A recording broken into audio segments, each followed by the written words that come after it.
We're gonna start singing. Got it. Well, welcome to the History of Ska one-on-one sessions. I'm your host, Junor Francis, alongside our producer and good friend, Eric Kohler. Now, this series celebrates and promotes, and actually this series celebrates and aims to preserve and promote the ska, rocksteady, and vintage reggae scene in Southern California and beyond through insightful conversations with legends and modern-day talent, including those behind the scene. And believe me, the number of people working behind the scene is just unbelievable.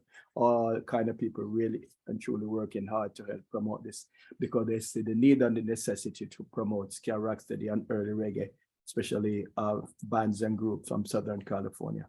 So when you listen to this on a series on podcasts, watch us on YouTube, we want to say many, many thanks for your support. On this episode, we present a very special preview edition of the SkaMania's Jamaica Independence Festival that will take place, go ahead, Eric, at the Glasshouse on August the 5th, and the Glasshouse is located in the fantastic city of Pomona. So please help us welcome four incredibly talented guests who are woven into the fabric of Southern California ska and rocksteady scenes for decades. Bassist JEFFREY GOVAN used to live here in Southern California. I think he now lives in San Diego, our sister city. Singer Brian Spanky Kingston Settlers. He's a singer, a band leader, among other things. Singer, guitarist Colin Giles. And last but definitely not least, he has become one of the hardest working man in the show business, the timekeeper, KREES BORBON from Bakersfield. That's right. Yes, and I really have to emphasize that every concert I show up these days is one man on the keep in time. Yeah. One man as a teleporter, like he's still in Star Trek days. Yeah. I would agree. Yes, real want to thank you, man. I'm waiting for that clone machine, you know. I'm waiting for that clone machine so I can do more. You know? Yeah. Thanks to all for you for taking time out of your busy schedule to join us. Mm-hmm. Yes, some major talent here on this on the screen and our guest today. And thank you, Junior, for that wonderful introduction. Gentlemen, welcome. Thanks for making time here. I know that you all are busy. And so our goal here is to learn a little bit about each one of you, your contributions and love of the music that we all cherish and near and dear to all of us, your experience working with some of the Jamaican music legends. And of course, we're going to encourage everyone out there to get your tickets to the August 5th SkaMania's Jamaican Independence Festival, taking place, as Junior said, at the Glasshouse in Pomona. Again, August 5th. This big festival features such legends as Eric Monty Morris, the Tennors, Monty Neysmith of Symarip and the Pyramids, as well as some of these musicians here on our screen. And our guest today, 1945's Kingston A Go Go, Smoking Mirrors Soundsystem, DJs Mila, Lady Isla, and DJ Chuck Wren of Jump Up Records. This gentleman right here is the master of ceremonies for that show. So with that, I'm excited to jump right in here. Junior? Mm-hmm. Yes, sir. Mm-hmm. So let's get some background on each one of you. I guess, Colin, you start since you're to my extreme left. Okay. I'm at some time. First of all, I just want to say thank you guys so much for having us.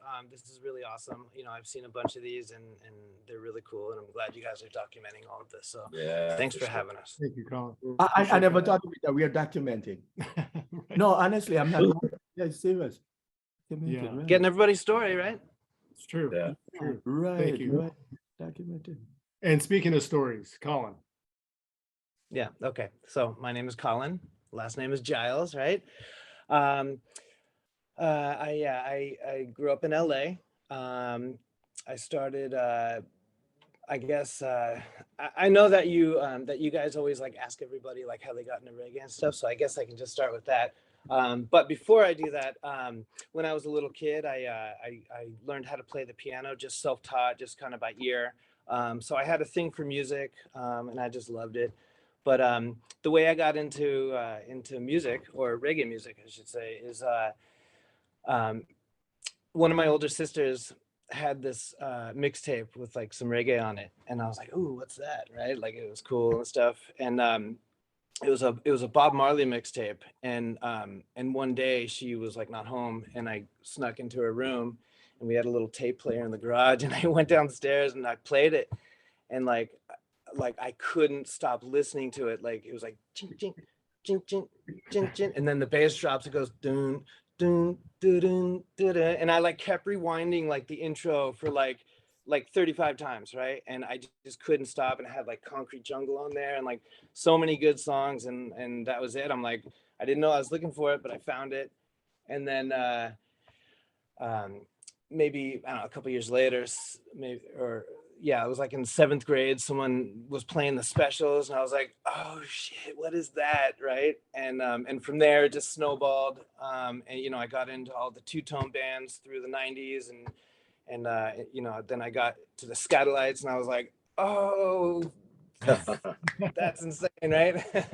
So once I heard that, and then like all these bands were playing the style of that, and like, you know, just going to the shows. So yeah, that's how I started out getting into the music. So yeah. Thank you to your But sister. additionally, you also played Yeah. in Jamaica, mouth organ, but the English word is harmonica. Harmonica. You're Harmonica, yeah. pretty fluent. Right? Yeah, you know, I like to, I love instruments, and I like figuring them out. So I just, whatever I can get my hands on, I'll try and figure out how to play it, you know? Mhm. Well, because I know Yeah. well, I did invite you to back up Monty and couple of tracks. Yes. Well, I guess we can let the cat out of the bag. Let's do it. Because some of the Yeah, early very tracks cool, very cool. Some of the early tracks do have mouth organ. That's harmonica, right? Yeah, Uh-huh. that's right. Yeah, super excited. Just pumping the rhythm. It's gonna be awesome. Uh-huh. Indeed. Nice, nice. So Jeff? you heard it before we go to Jeffrey. You heard it here first. Colin's going to join Steady 45s to back up Eric Monty Morris, right, Play on some some mouth organ. killer tracks. So, playing mouth organ, as Junor Francis said, exactly. No doubt. Super. Yep, that's it. Jeffrey, how about getting some of your background? All right, I'm Jeffrey Govan. I was born in Southgate, California, which is the southeast kind of cluster hub of cities. As a teenager, well, I always grew up around music, and you know what? Like, I can't really remember a time not knowing some reggae, and I'll explain why. You can get it if you really want.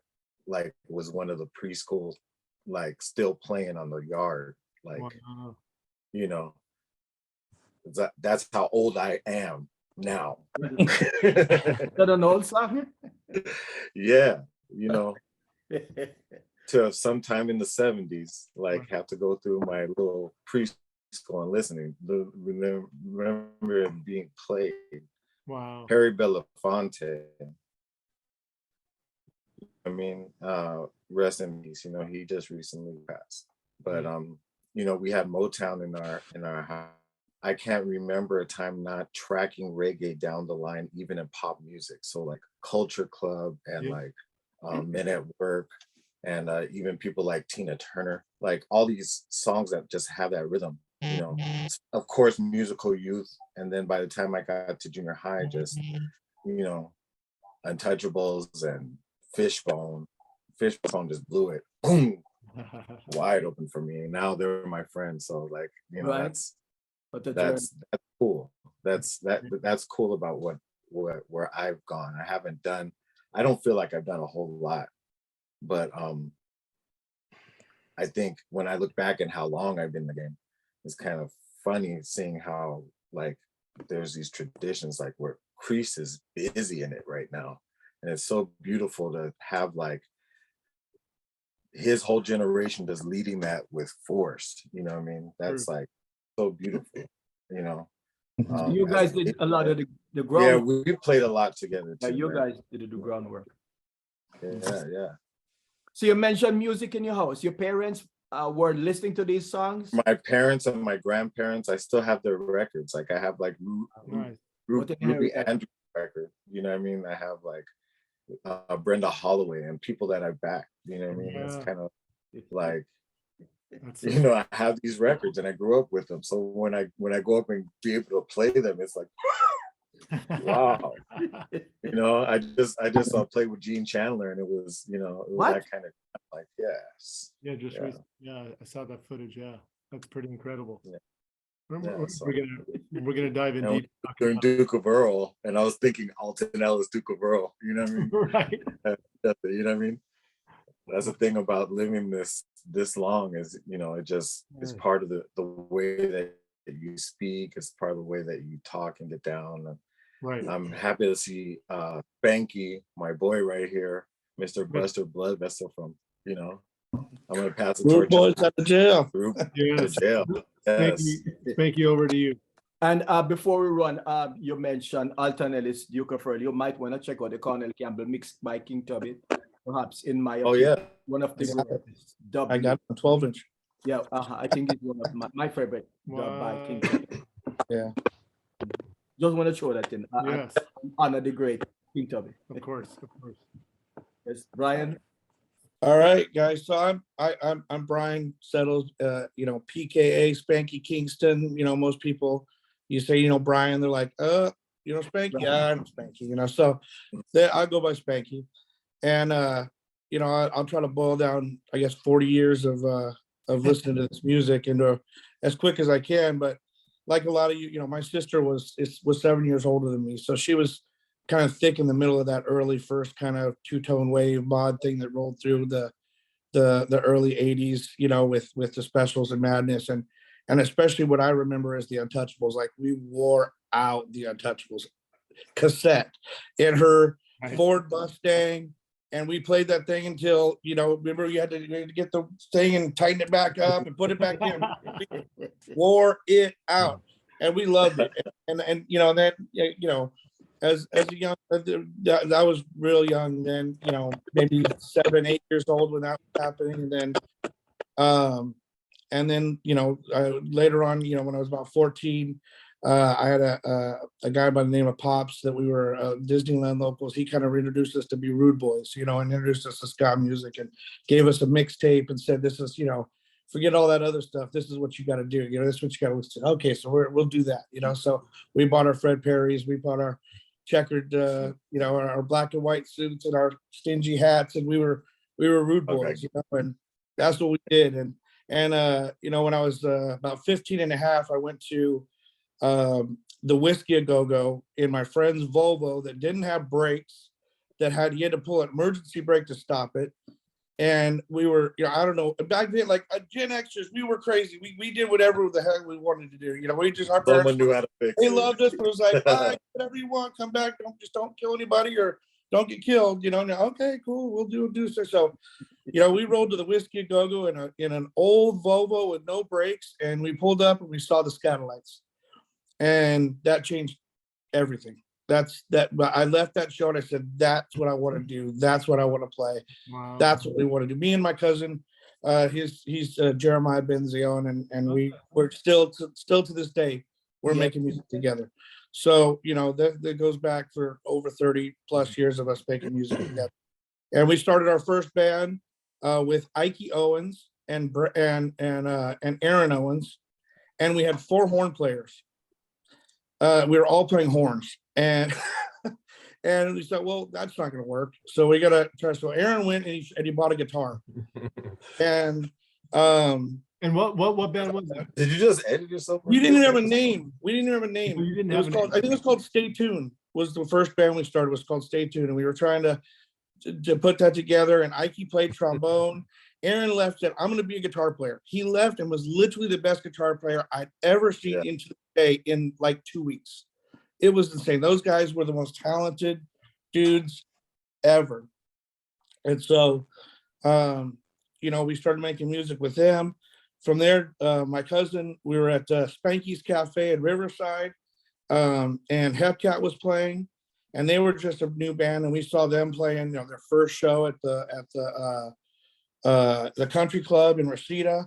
Then we saw them, you know, with Spanky's in Riverside, and they needed a sax player. Dave Hilliard was going back east, and they needed a sax player until Jeremiah took the spot. And I was Hepcat's first roadie, you know, and I went everywhere with them. I went to all their rehearsals, and you know, I was a terrible trumpet player, and so I wasn't good enough to join Hepcat. And I tried my best. And then from there, my cousin had left Hepcat, and we joined a band called C-Spot. Yes.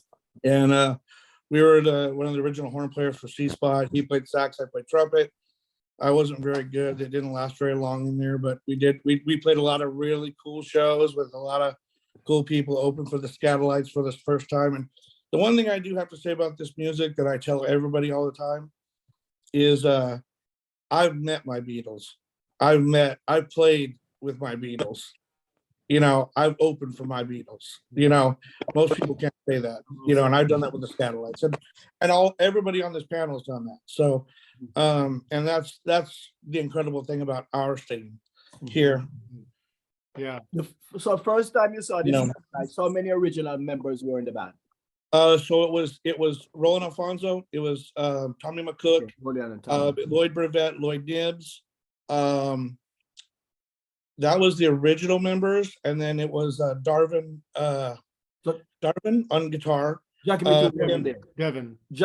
Jackie was not there. Jackie wasn't there at that time. He was gone. He wasn't. And then Ken had already been in the band at that time. He was a young man at the time, like we all were. We got to play with the Aggrolites when it was just all this Lester Sterling, Roland Alfonso, Tommy McCook. Yeah. Yeah, You know, yeah. And Lloyd Nibbs, Lester wasn't, yeah. both Lloyds. Yeah. Yeah, both Lloyds. And I'll tell you, the first time I saw it, like I just remember looking at Lloyd Nibbs, and he looked like he wanted to kill somebody when he played the drums. Like he was just, you know, and I was like, and that music, when it was doing that, it was like there was nothing else. Like nobody was standing still. It was like when James Brown comes on. If you're standing still when James Brown comes on, there's something wrong. And that's the way it was with the Aggrolites at the Whiskey that time. It was just the whole room was going, and we were like, how are these old guys from Jamaica like have these 14-year-old kids just? I mean, I remember I was a spoken friend. I won't tell her name because it's kind of funny. But Bubbles Cameron, and we didn't know we didn't know anybody who, and we just knew it was the Aggrolites, and we were freaking out. And he emptied his trombone on her, and she was like, "Oh my God, he emptied his." She was like excited that he had just spit all over her. You know what I mean? That's how like crazy we were. You know, and like it was the best. It was the best. It was the best show I've ever been to to this day. Yeah. And like I said, it changed my life. And but anyway, I was in C-Spot for a short stint. I took a little break. I started a band called Kingston 10 with Corey Kingston and a bunch of those cats. I left that and kind of started my life with having kids and things like that. So we left doing music for a few years until my kids grew up. Unfortunately missed a few shows like Alton Ellis, didn't get to see him, didn't get to see Phyllis Dillon, didn't get to see a few people that I wish I'd saw, but I was raising my kids, so I can't complain about that, but it is what you have to do. And then back in started being like the 2007, 2008, I started Kingston A Go Go, and that's been going ever since. And we're still doing that today. I mean, we're getting ready to back Norma Fraser at Sierra Nevada, the Tennors. We've backed the Tennors now. This will be our third time back in the Tennors. We backed Vernon Maytone when he comes to town. Colin, did that with us, and Chris did the Tennors when we were in Vegas. So all these guys, like I've worked with every one of these guys that's on this panel here. I mean, and I feel blessed to have worked with every one of these guys, and yeah, that's my story. That's how, to this day. And just one real quick thing, a thing that we're working on right now is called Brotheration Records. And Brotheration Records is we're trying to make new music and trying to work with some of the legendary artists. And we're also helping these artists. Like we're helping Vernon right now, Vernon Maytone, where we're helping him get control of his music, because a lot of these artists, since YouTube's been around, since the new age of making money in music, they don't understand it. In fact, most people don't understand it. They don't understand how to make money in the new world. And when what is happening is there's people that are putting up these artists, these legends songs on YouTube, and they're keeping the monetization for it. And they've been keeping the monetization for over a decade. And they're making money still on the backs of these guys. I mean, that- YouTube or the people who upload. Yeah. So when they're getting the money and they get the monetization for those 100,000 plays of Vernon's song or Prince Buster's song or somebody else's Aggrolites song, this guy, you know, this person who put it up is getting the money and the artist isn't. And there's nobody reaching out to these artists. Oh, hey, I'm going to cut you a check for this monetization I got. They're keeping it, and that's modern day thievery in my book. You know, so we're trying to help these artists get control of their catalog, and so that they have control of it, and that they get the paid for the monetization. And so this won't be happening, you know, hopefully any longer with some of these, especially the artists that we're working with. And we're trying to reach out to as many artists as we can so that we can help them get their catalogs in control of them, marked, and so that they're the ones getting the check for their songs, not somebody else. Yeah, Something that we're doing right now. that's great. And let's come back to that. KREES, let's get your backstory, buddy. Hey, what's up? I'm Chris. People call me KREES, as y'all know. Yeah, first of all, I want to say thank you guys for having me, and glad I'm here with all you fellas too that I've been fortunate to have worked with in the past, and I'm sure in the future we'll work again. But yeah, I got into Jamaican music. I was about, I'd say, I was just getting into high school, so I was like 13, 14-ish. But we were into, my brother was discovering music, and I was kind of living through him, and he was discovering more like 90s ska at the time. So and he was trying to figure out what kind of music it was, and then yeah, one day he kind of came home and was like, hey, I figured out what type of music this is. It's called ska. And I was like, oh, cool, right on. Like, we started kind of researching a little more on it, and then my uncle kind of found out we were starting to dig into, like, which was 90s ska, you know. And then he was like, hey, you guys are into ska, right? Like, let me show you guys some stuff. And then that day he gave us 3 CDs, and one of them was the My Boss Tones, the Let's Face It CD. He gave us that, and then he gave us a mix CD with, it had like from 90s to two-tone to Jamaican stuff, like. And then he gave us one called The History of Ska, and that had like all the old school Jamaican, like ska, reggae, like the original stuff, you know. It had a Stranger Cole on there, it had Maytals, like all the OG Whaler stuff. And ever since then it was kind of over. Like, we started digging deeper into Jamaican music, and yeah, that's kind of, long story short, you know. I could go on forever on this, but keep it nice and short. And around what age did you start picking up drums? Drums, junior high, I would say. My brother he started playing drums, and then he got a drum kit for Christmas. And so like he was playing on it, and then I was kind of having fun playing on it too. And then he kind of saw I was picking it up, and then he decided, oh, cool, I'm gonna get a bass. So he grabs a bass and we start jamming together. And then it kind of just stuck that way. He stuck with playing bass, and then I stuck playing drums. And at first, you know, we were into like punk music. We'd get into, you know, we were playing a lot of punk rock and stuff. And then eventually, yeah, we started playing, you know, ska, and we got into reggae and all of that. So. And is this in Bakersfield where you grew up? This is in Bakersfield, yeah. I actually I was born in Bellflower, so LA area. But we moved here, like, I was about 8 years old, so I would say I pretty much grew up here in Bakersfield. So yeah, all this happened here in Bakersfield.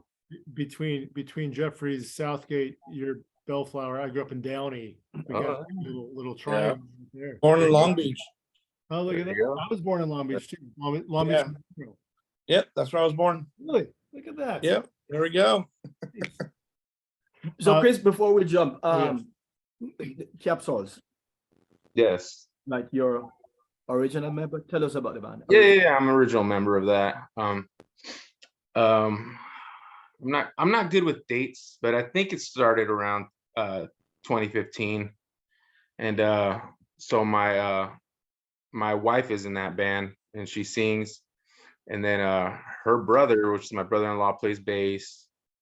And like three of our closest friends are in there too. So really it's like we're all we've played music together for a while. And we just kind of started playing, in that, and we're all family in that band. So we're all really close friends.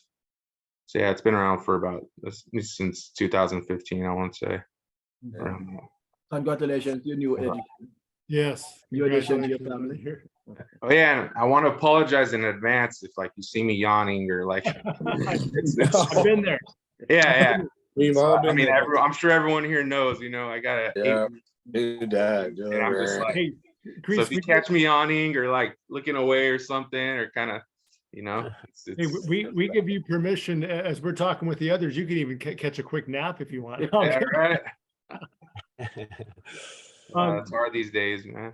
Oh, I know. We'll hang in there and enjoy. They say the days are long, the years are short, right? With kids.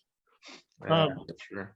Colin, over to you. Talk about your initial exposure to the Southern California scene, the ska scene, so to speak. Are you asking like the early days in the 90s? When you started going to shows and Oh, okay.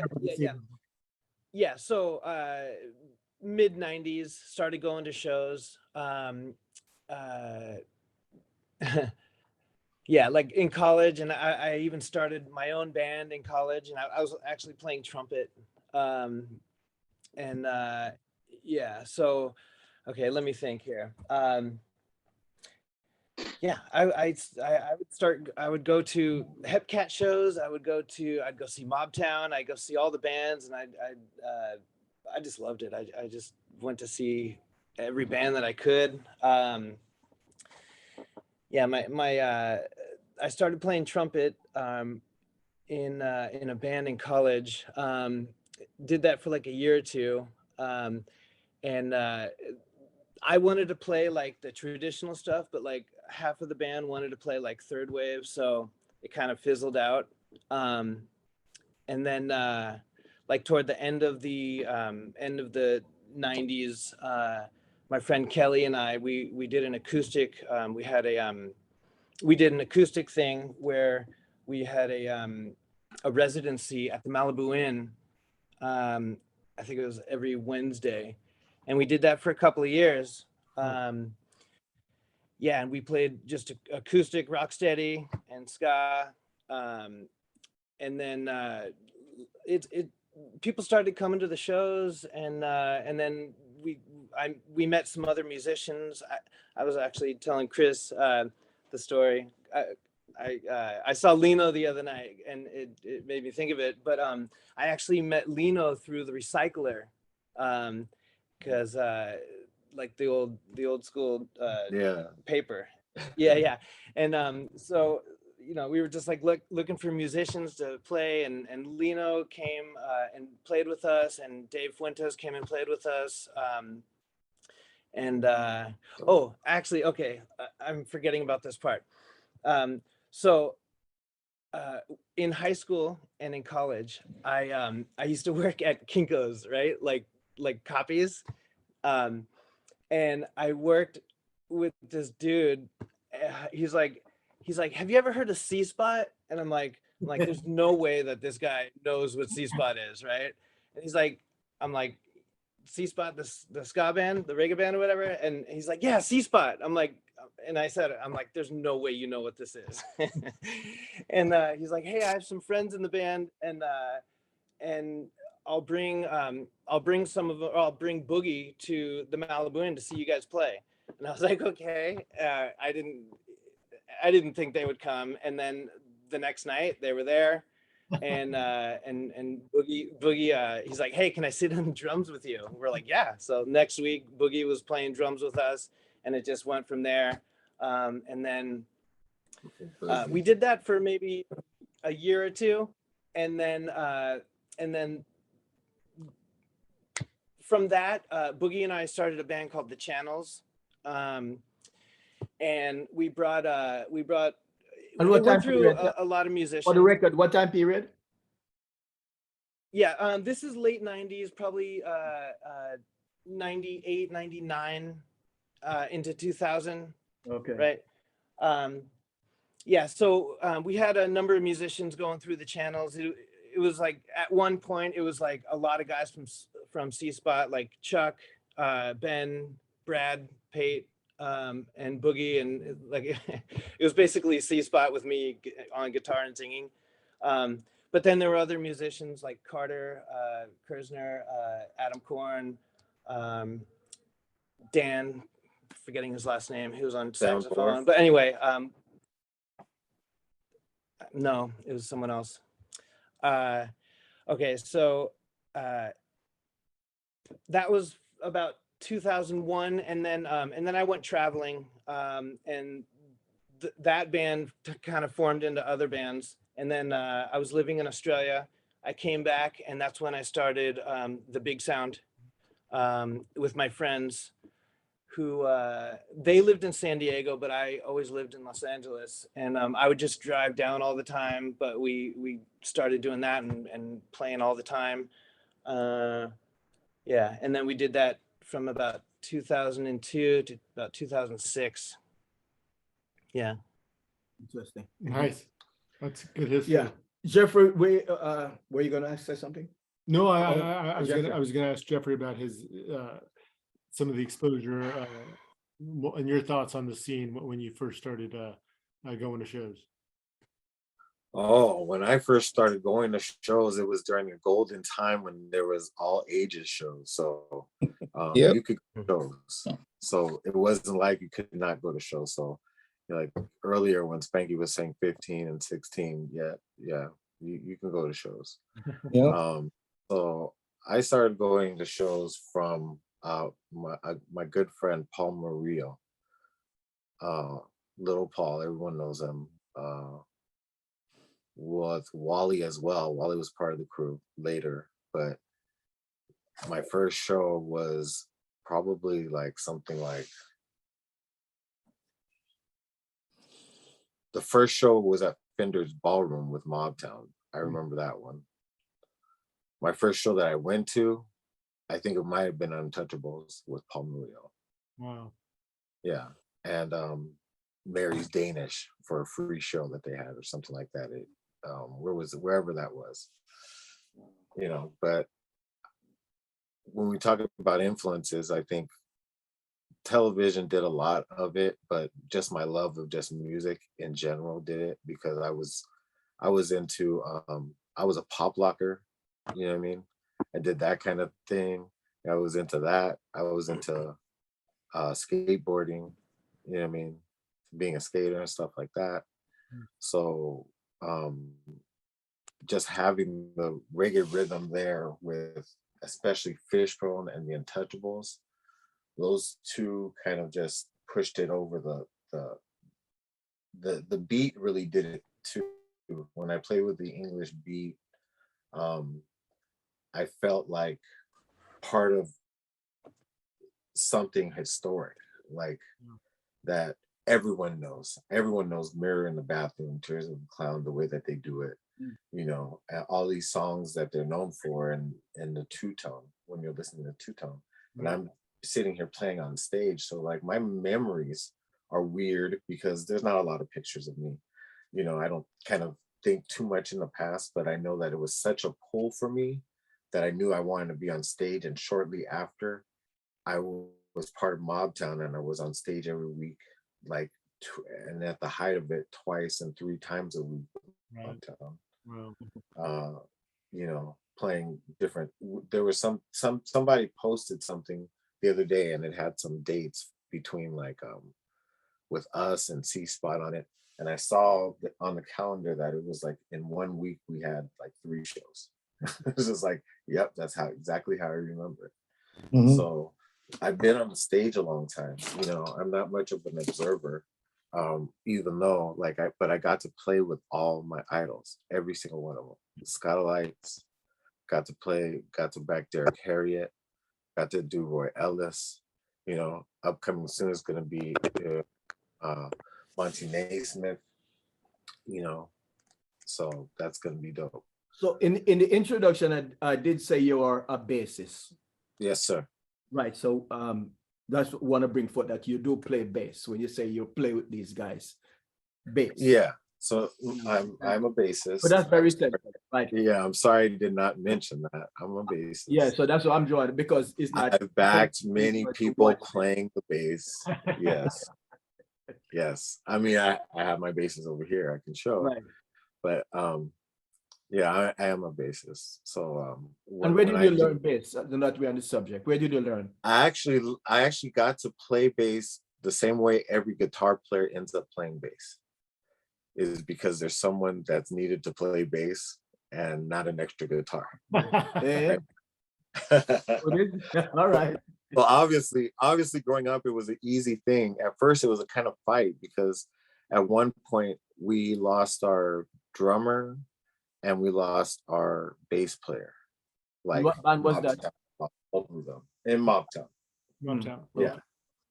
So one went one way and one went another way. And basically, like, I was like, I want to play bass, because I had been writing all the bass line for the little Mobtown thing, you know, when it first started, all our early songs when I was singing and playing trumpet. That's why I was laughing when Colin said trumpet and then Brian said trumpet. It's like we all played trumpet. And I think KREES might have played trumpet too. Maybe a little. A little. I tried, but it Yeah. didn't work out for me. Good. I was good. So since you brought it up, tell us more about the formation of Mobtown. Were you there from the? Were you an original member? Yes, I'm the original. Well, I'm an original member. I'm not the original bassist. Well, tell us about the formation of the band. So it all Maybe we formed should give some basically props from to me. Okay, growing up in the Southeast, a funny thing happened. Okay, so there was a pair of sisters that were dating two of our friends that lived in different areas. Right, one was Wally's. One was with Wally, and then the other one was with a guy named Guppy. And so I came in from meeting Wally, from a meeting where Paul was selling Wally some shoes. And basically, I met Wally. He had this mushroom cut. He had a purple room with cures, like all kinds of posters all over, and looked just like a rocker. You might remember him, Eric. I don't know. Yeah, I do.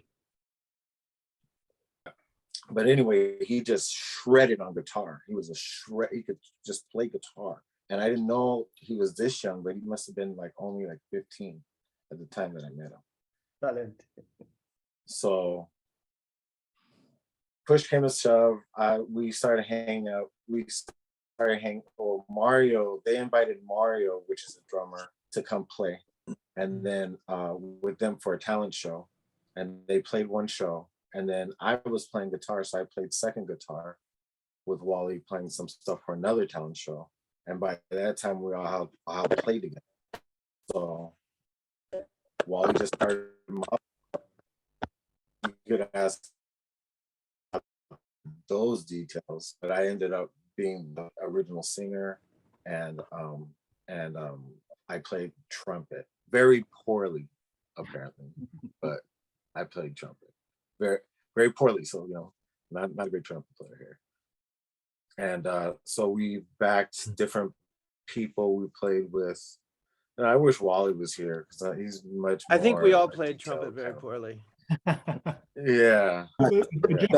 What year are we talking now? We're talking like when I met Wally and them, it was probably like 80, 89. And then by like 91, we were playing 90, 91, we started playing. Yeah. Right. Okay. We have been some issues with You cut out there a little bit, but I think you said periodically dropping in and out. right. Oh, I'm sorry. There we It's go. not your fault. I think it's better. Yeah. Jeffrey, we're going to come back to Mobtown here in a couple minutes. Spanky, you touched on a lot of the scene earlier as well. But what was your entry point into the scene? Well, like I said, I listened as a kid to, the two-tone untouchables, like stuff like that. Aggrolites was my, like, come to Jesus moment, kind of, this is what I want to do. And I was thank goodness I've been there for, some of these guys, a lot of these guys first. I used to watch Mobtown back in the day. Hepcat, I was at one of their first shows. In fact, a defining show was at the country club, because back then we couldn't get into 21 and over, so we would go out to the country club and see shows there. And there was a show where I believe it was it was one of Hepcat's either first or second shows.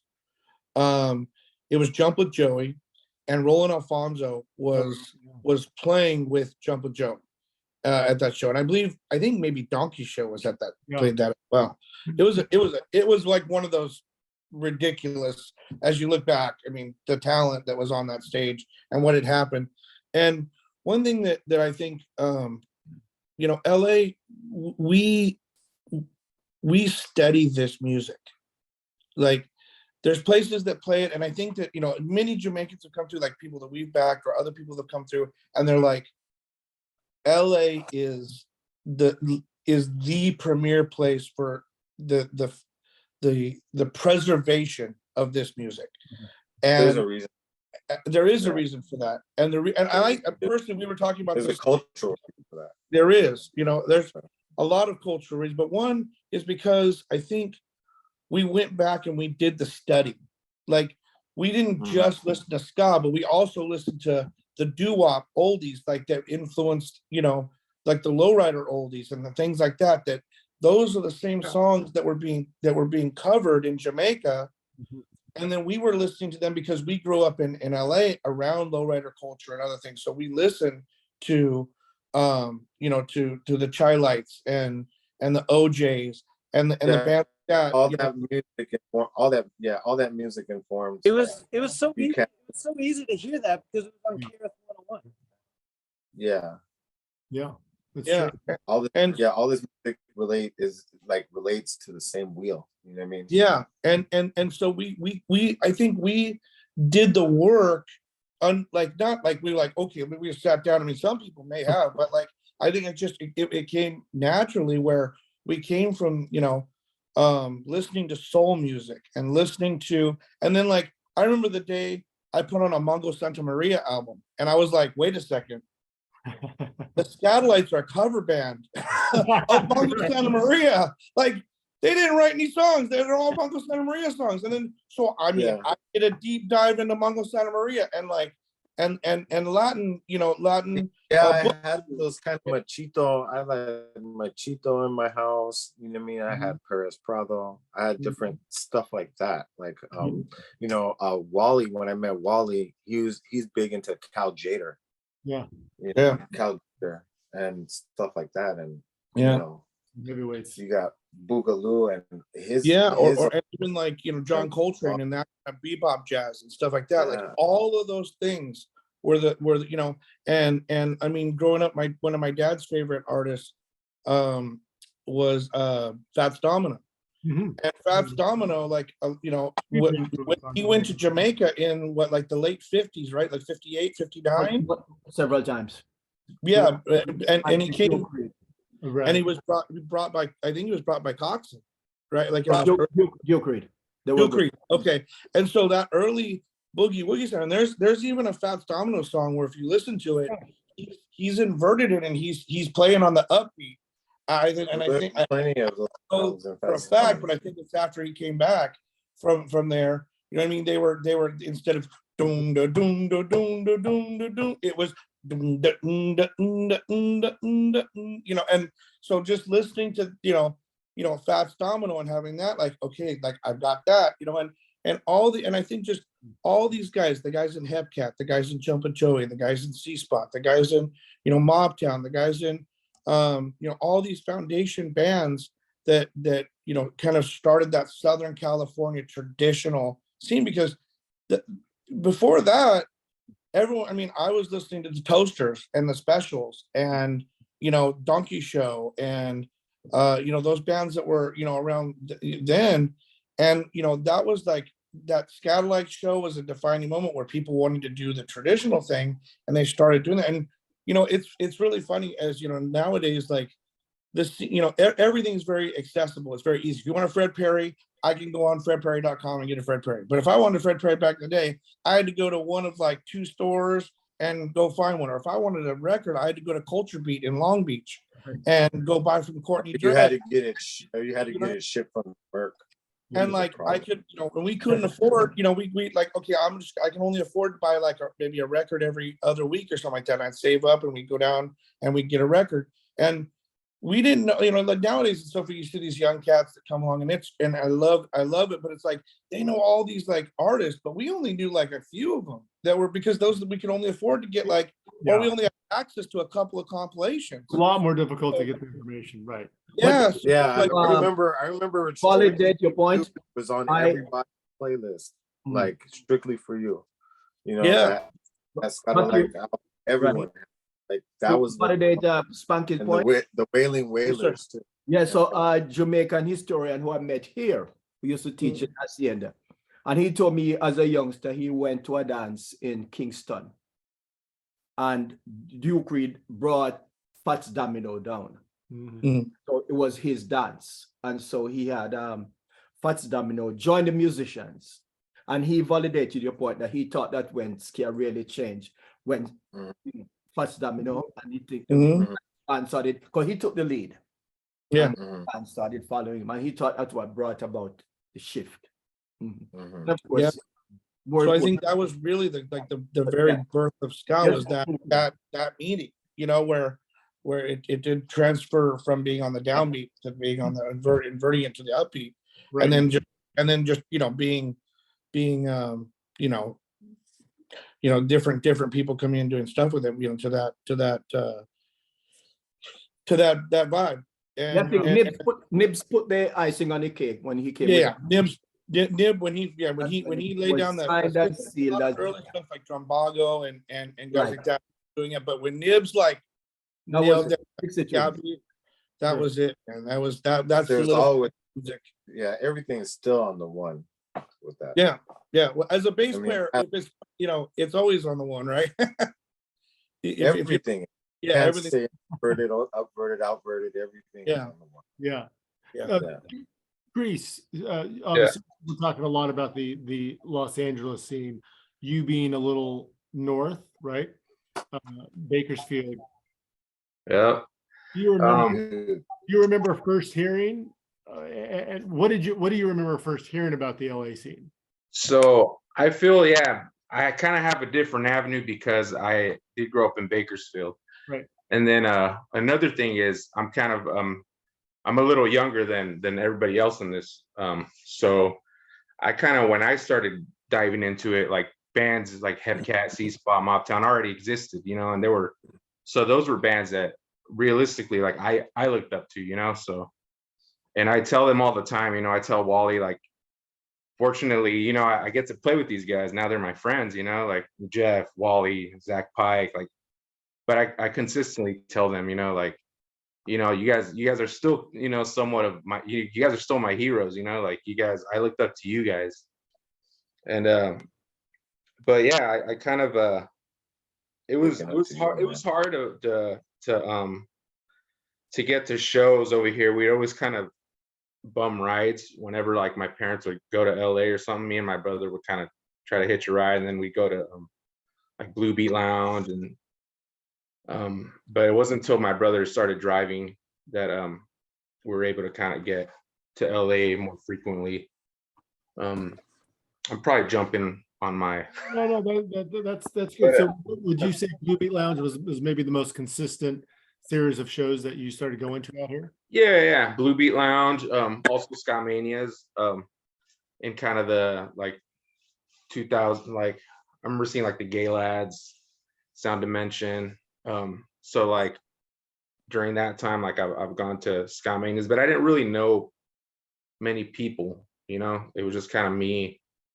And then sometimes my brother, me and my brother would go, but like a lot of times it was kind of just me.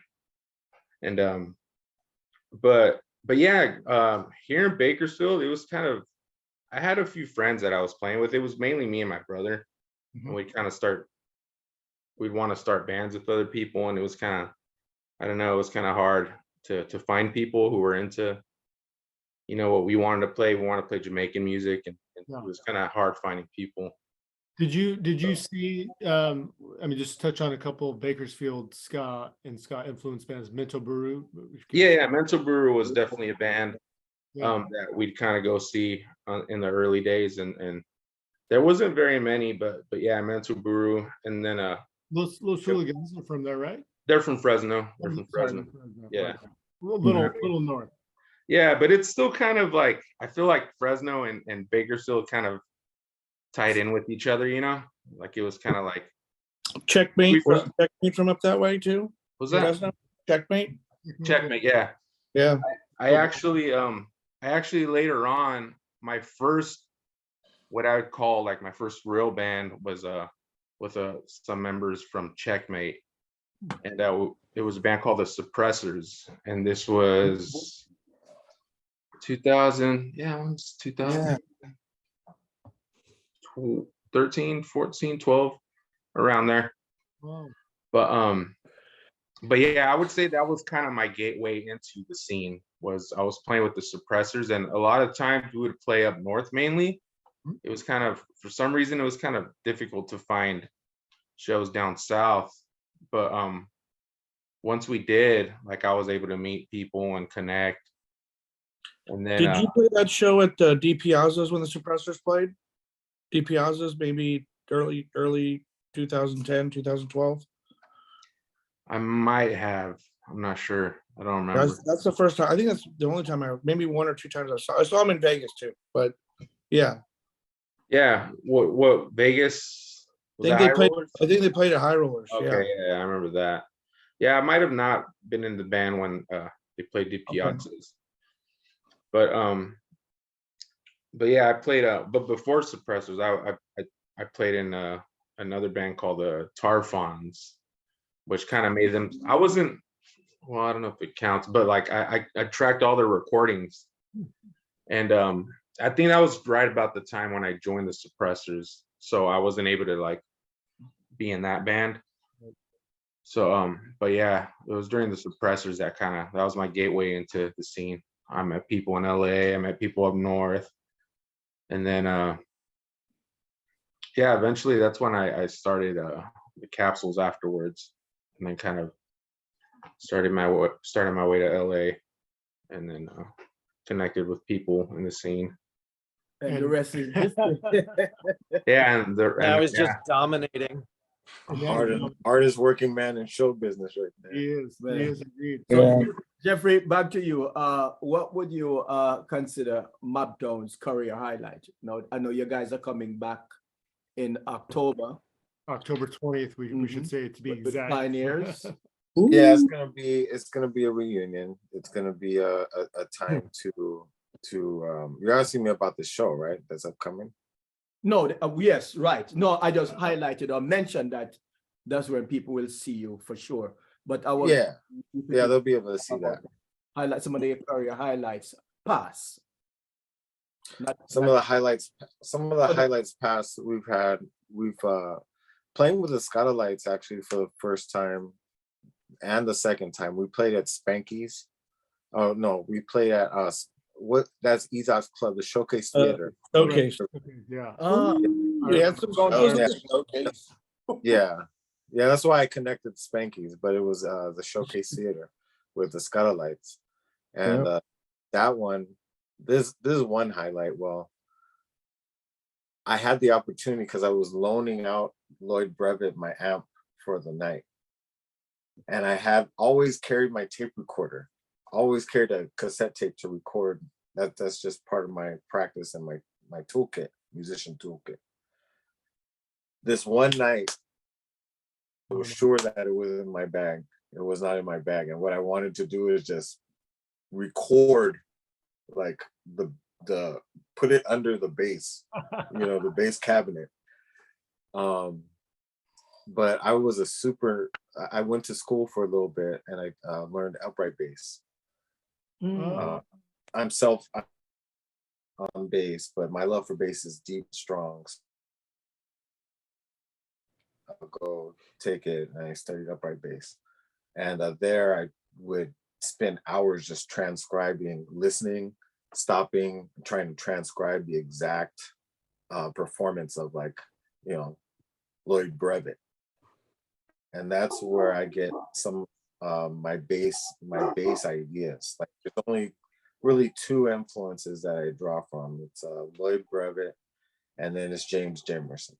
So I have other people who are like great bassists, but within that whole scope, I think that's one highlight. I got to listen to them. I got to touch and play his upright, give that to him.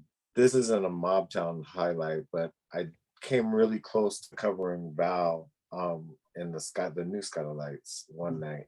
wow. When we were playing at the what's that theater in the amphitheater, Spanky, near Garden Amp. Garden. Garden Amp. Yeah. Yeah. I was there.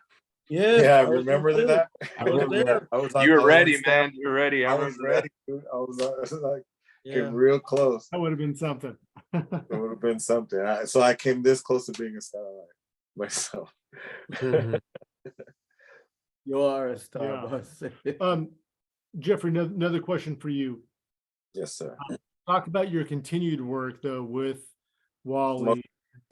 So, Oh. what were you saying?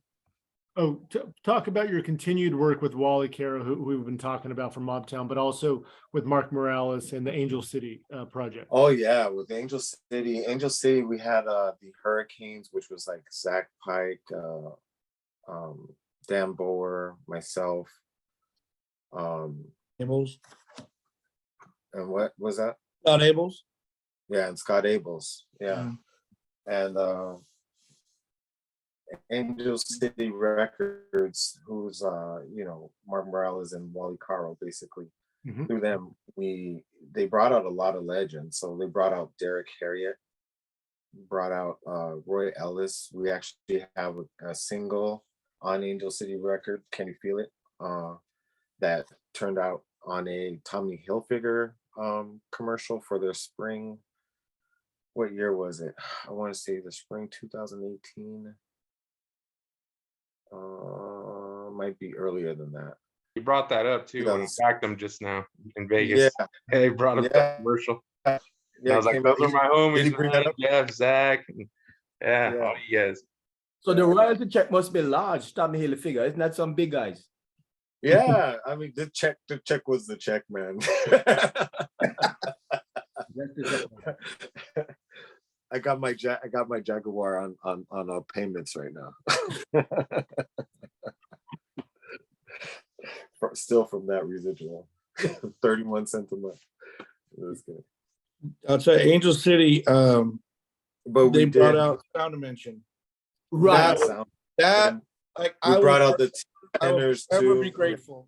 I was And grateful for them getting Sound Dimension back together, because I'm that kicking was myself for missing that was that. absolutely one of my highlight favorite shows. and of all Nanny time. Goat, the guy who did Nanny Goat, didn't he? I think he was out here. Larry Marshall. Larry Marshall, yeah. Marshall. Yeah, he just had a birthday. And Jeffrey, you also backed Derek Harriott, right? Yes, Yeah. yes, and that was in that joint in Vernon. Another one I'm kicking myself. Haven't seen. I had surgery on that one, and I couldn't get. Oh, I remember. I was not beside too- myself, man. Not too far in there, we had a Boys Outta Jail thing. Yeah, man, it was crazy, Yeah. man. That was Yeah, that so was. I've been. with Please bring Wally Derek for a Harriott lot out. of it. Bring him out, I- please. I- That's like He's in poor health. Yeah, unfortunately. yeah. Because I saw him in Mexico like 7 years ago, and he was recovering from operation. Right. Yeah. He was recovering from surgery. So I mean, Oh, bless up, man. Yeah. because yeah. he was born somewhere 1938, 39. Isn't that? Yeah. Yeah.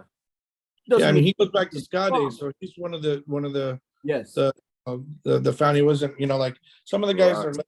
later on, like Earl Dunkley, and they started their career so young, and almost, the rocksteady or the early reggae days, but yeah, Derek Harry goes back. I mean, Yeah, I think Monkey Ska's like, I just got it on 45 and I'm like, I like, that's one of my best records.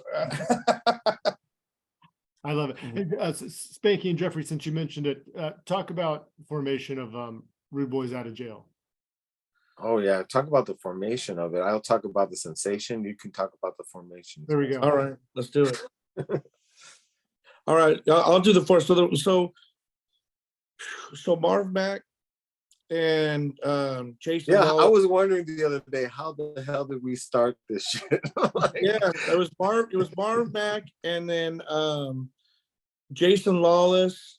Yeah, Jason Lawless. And then Brad, and then they hit me up to do Buster, and then we just started calling people, and then I brought in Aisha. But can you answer who started it? I can't. Marv Mac says that he started it, so I'll just stick with that. I'll say Marv Mac. We'll stick with Marv Mac started it. You're gonna say Marv Mac. Let's give him props. All right. So I'll give him the props because I think he definitely was on the ground floor. I don't know if it was, I know that Jason Lawless was kicking the ideas around. I mean, but to get that many people together to do that project is crazy. All right, like it takes a lot of agreements to get heads together. You guys all know. I love and for me at the time, the band was really kicking supreme. Yeah, and we all just, and Excellent then it was vocalist. like from downbeat, wasn't it? Like, so I think Wallace filmed us. Who's filmed us? Who did that promo? Oh yeah. Brian Wallace did our music video that we did early on at the that was after. I was thinking about this the other day. I'm sorry. I was thinking about this the other day. I was like, how did that start? Like, and I can't point to one person because I remember we all kind of were on the same page somewhere, and we met up and talked about it. Or how did it end up? Let's just do it. Yeah, it felt like me, like it was like, let's just do it. You want to play the beat, the special Bad Manners? Who are you gonna have for Bad Manners? Spanky. Like, oh shit. like that's funny. Yeah. It was, how many years? You know what I mean? And then it just happens to be that we had like we had a Pauline Black. Yeah, I brought Aisha in for because she was with Kingston at the time. So I said, hey, let's do Aisha. And she just like, I mean, she kills it. She kills it. Yeah. And I mean, I just remember. We should talk about the reunion show that you had. Well, not reunion, the fundraising show. It was Recently. Yeah. Well, what did you think about it? It was extremely amazing, beyond the ordinary. I said Everyone was literally on the dance floor. And it was a lot of emotion, because Aisha is not doing so as good as she should. Yeah. Mm-hmm. Yeah. Sometimes it's hard to say, like, because I'm playing a show and I see people into it. You know what I mean? But my job is to keep the groove going, especially with those two-tone songs. They're not, they're not easy. It seems like, you get a big old bass muscle out of it, you know what I mean? Curling up under your fingers. You know what I mean? There were a couple of people who I saw at the show, and it seemed as if they were coming from really and truly prison. Like they haven't been anywhere in perhaps 20 years. Yeah. I kid you not. I remember they were, I guess, raising kids, and now they're back. And now they're back in the scene. And I saw a couple of them too. There you go. You see what I mean? See what I mean? Yeah. Watch them. That's not an isolated thought, man. They were just on the dance floor. It was funny because I remember when we hit Junior, you were at sound check for that show, and you were standing over talking to Aisha's dad, and then we hit Man at CNA in that horn line, that ba ba ba, and I looked over at you, and you and Aisha's dad were like, "It was done." What just happened? Yeah, he was shocked. So you've never seen this before? He said no. Yeah, he never come. And it was like to see his daughter sing. Yeah, and Jerry Miller's running around. Jerry Miller, who like I listened to it 7, 8 years old. Jerry's out running around with his phone, like, you know, like a little kid, you know, recording, like, what's happened? Like that's the one band that, like, I've never had a bad show with that band. It's always virtually impossible. Yeah. like, it's always like And love. that's the foundation, man. And That's one of if the anything, is the hardest thing with that band is trying to get all the members to remember just how fun it is every time we play it, because we don't do it very often. So it's like, guys, like, come on, like, you know, this is the funnest band ever. Like, let's just do it. And we're like, and then we do it, and they're like, oh my God, we gotta play like every weekend. We gotta do it. I'm like, Yeah. I told you. I want to guys. draw Colin into the conversation though. So Colin, some of the singers in Los Angeles who have influenced your career over the years. I want to expand it to Jamaican singers. Yeah, okay, of course. You know, well, thanks to you guys, all of my idols, I've like pretty much sung harmonies with live performances. So Name them. It's not name drop. okay, here we go. I'll name some. Okay, well, Derek Morgan, of course. Doesn't get any bigger. Rudy's in court now, boys. Rudy's in court. That's the jam right there. Yeah. So that's my favorite song to sing with him. Okay, this is what I'm gonna do. I'm gonna tell you all the people that I've sung with, and then I'm gonna tell you all my favorite songs. How's that? As long as you sing them just like you just did right there. That golden voice, man. It is. Those honeyed vocals, Colin. Okay, so Stranger Cole. Chris, you know this one, right? You don't care what the old man say. You not too tight, no donkey down there. You don't care what the old man say. You not too tight, no donkey down there. It's a little That's the jam right there. Okay. I wish I could harmonize, but I know that the sync, you know, it wouldn't sync together. Right, yeah. We were talking about that a couple weeks ago. We were jamming that song, Chris and I. Okay, so next is Ken Parker. It's true, true, true. Oh yeah. Alton Ellis, all the songs, right? That show was amazing. And then of course Ken Booth, my favorite. Yeah, he's probably, I would say, I've never sung with Desmond Decker, but Ken Booth and Desmond Decker are my biggest influences in singing, for sure. And Got to see Desmond twice. Nice. Yeah, I saw him once at the Blue Beat that last show. I think it was 2007, maybe. Right. Yeah, that was sick. But yeah, Ken Booth, I've played probably 4 or 5, maybe 6 shows. And the craziest one was in Mexico City. Oh my God. Like when he hit the stage, it was like Elvis Presley was on the stage. Like people were crying and like fainting. It was insane. And the band down there, it wasn't Travelers All-Stars, but it was the TNT All-Stars. I guess it was like an early version of them, but you know, same guys, like insane band. What those guys are doing. Did you sing harmony and back him 6 times? Is that what you said? I don't remember how many times, maybe 4 or 5 or 6 times.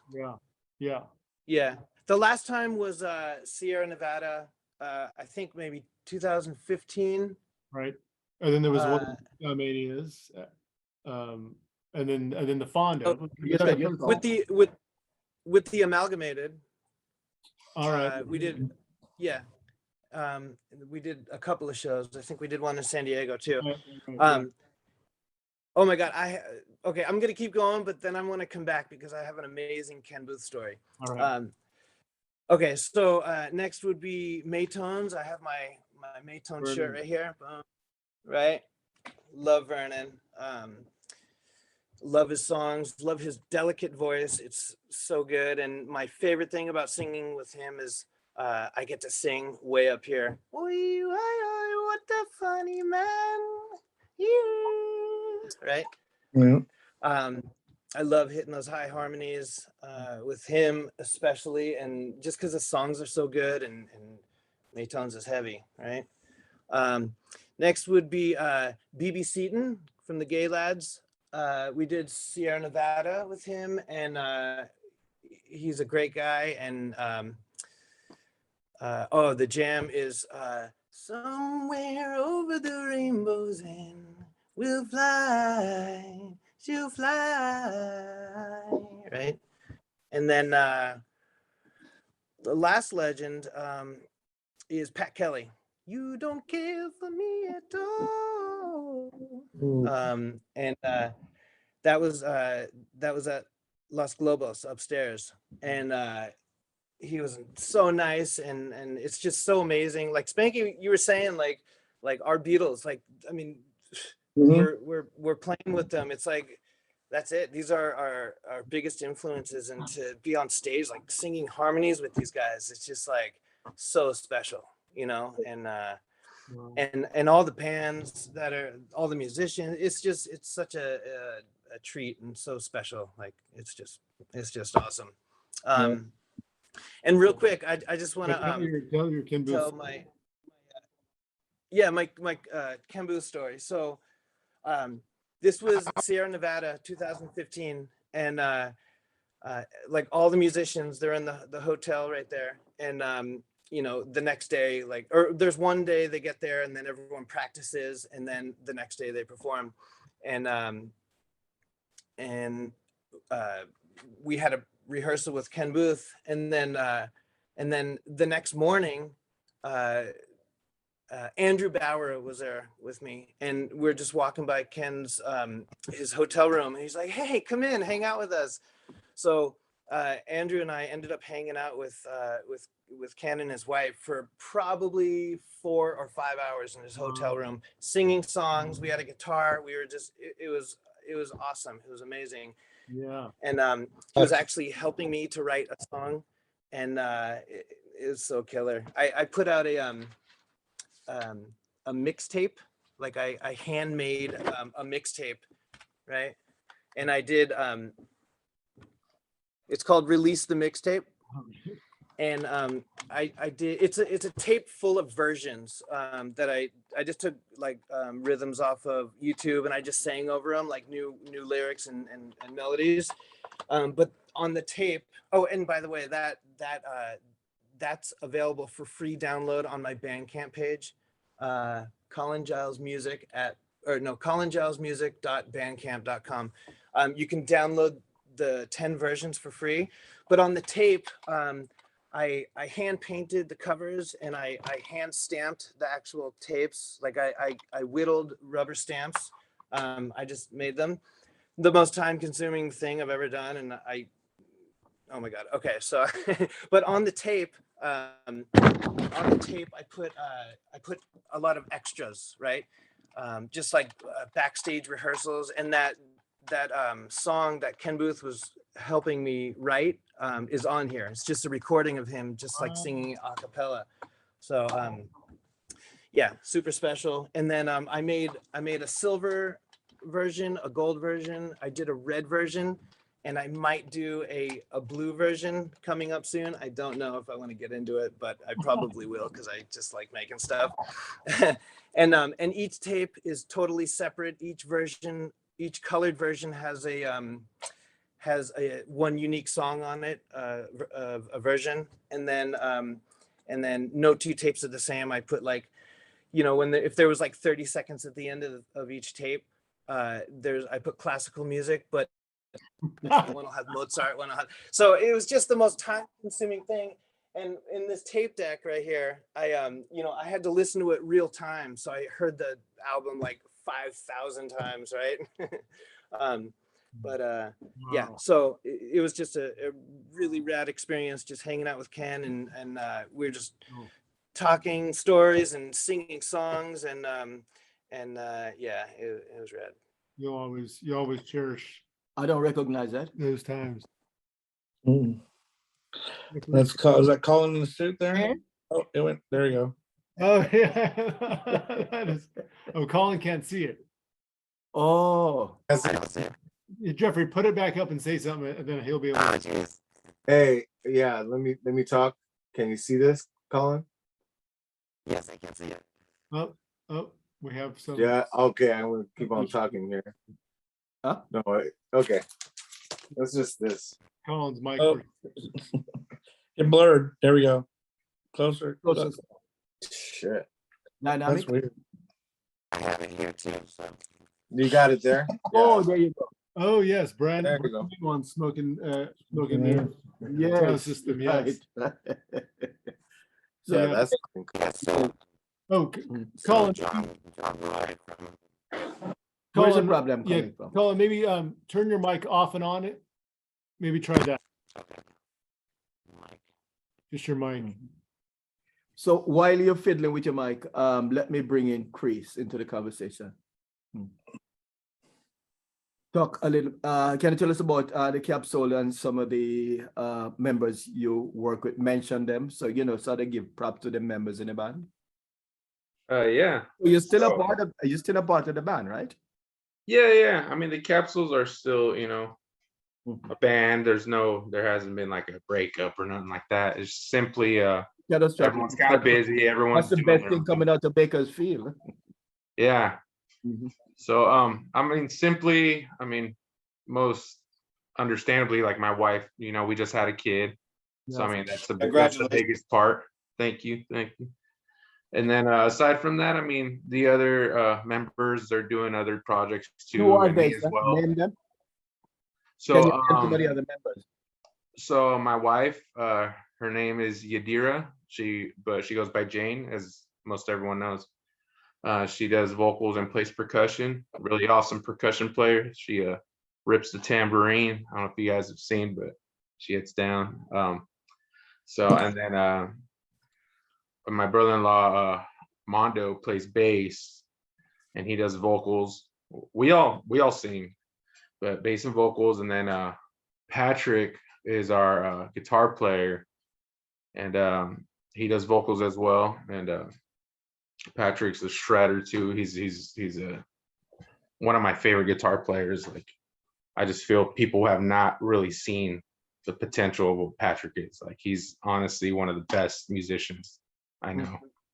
And then Eric Bracamonte plays the organ.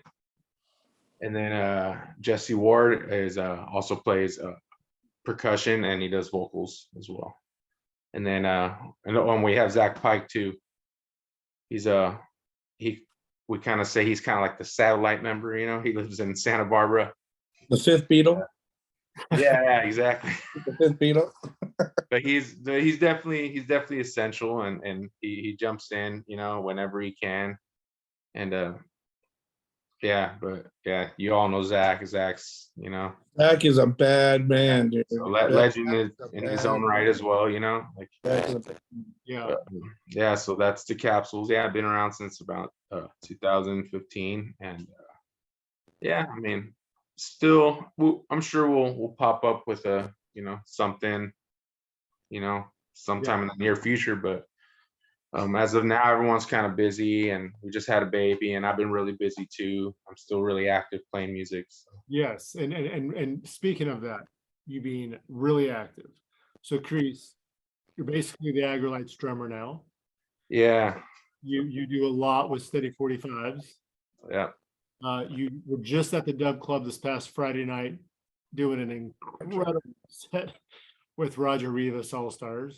Yeah, that was fun. You saved the day for two Hepcat shows, Yeah.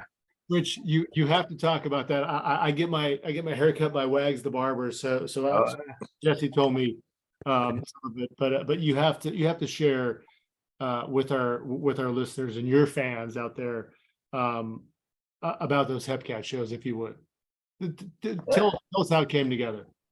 Okay, so basically, I mean, I got a call from Jesse, and out of nowhere, he just I was like, hey, what's up? And he just with this like urgency in his voice, he's like, what are you doing right now? And I'm like, I mean, nothing really. Like, what's up? I have a young baby.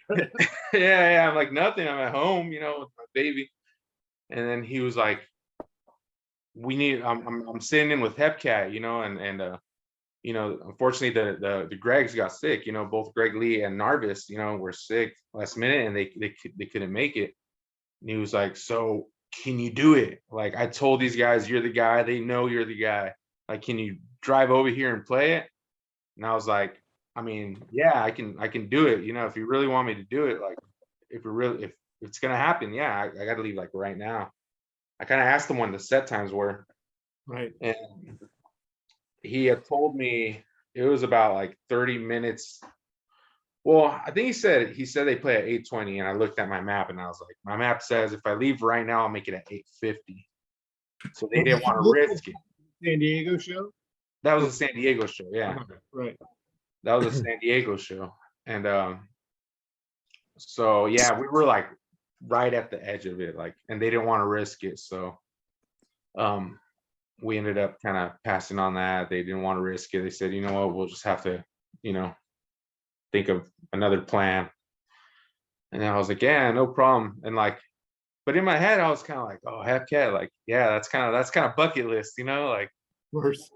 yeah. So like for me, I was like, yeah, like people have mentioned like, oh, you end up playing with them sometime, like, you know, just because I've been sitting in with so many, you know, bands. Right. But you didn't Yeah. there. You played the following night at the Wiltern. Yeah, exactly. So, but I didn't at the time. We were just kind of focusing on that San Diego show. Yeah. So, and after that, they kind of said, never mind, they'll think of something else. And I was like, oh, okay, well, no worries. Like, I wasn't sweating it. I was like, you know, no big deal. Like, I hope it works out. Right. And then I believe he gave me a call like right after that. It might have been on the same call, but I think he gave me a call. I think we hung up and he gave me a call again. And he was like, hey, are you available tomorrow and the following day? And I was like, oh, to sit in for Hepcat? He's like, yeah, sit in for Hepcat for these two shows, which is LA and Orange County. And I was like, yeah, we kind of talked and I was like, yeah, well, I'll make it happen. And it was just very last minute like that. They were like, okay, we kind of have you on standby just in case, you know, Narvis can make it. Right. But you know, either way, we'll take care of you, you know, if you can just kind of show up, you know. So I told him, yeah, and then I believe it was either that night or the next morning, I was texting with Efren, and then he told me, he's like, you're definitely playing it. I don't think Narvis he's not gonna be able to make it. So and yeah, no rehearsal, no, really last minute, and they didn't even send me a set list. Really, they were still trying to figure out those songs. I saw them shouting Learn them all. for this song, or this song is next. And then Yeah. But I mean, find the drum roll. but I feel, you know, someone, I mean, and Yeah. most of us, you know, we all know the songs, we all know the tunes. So, you know, in my head, I was like, yeah, I'm pretty familiar with all the tunes, you know.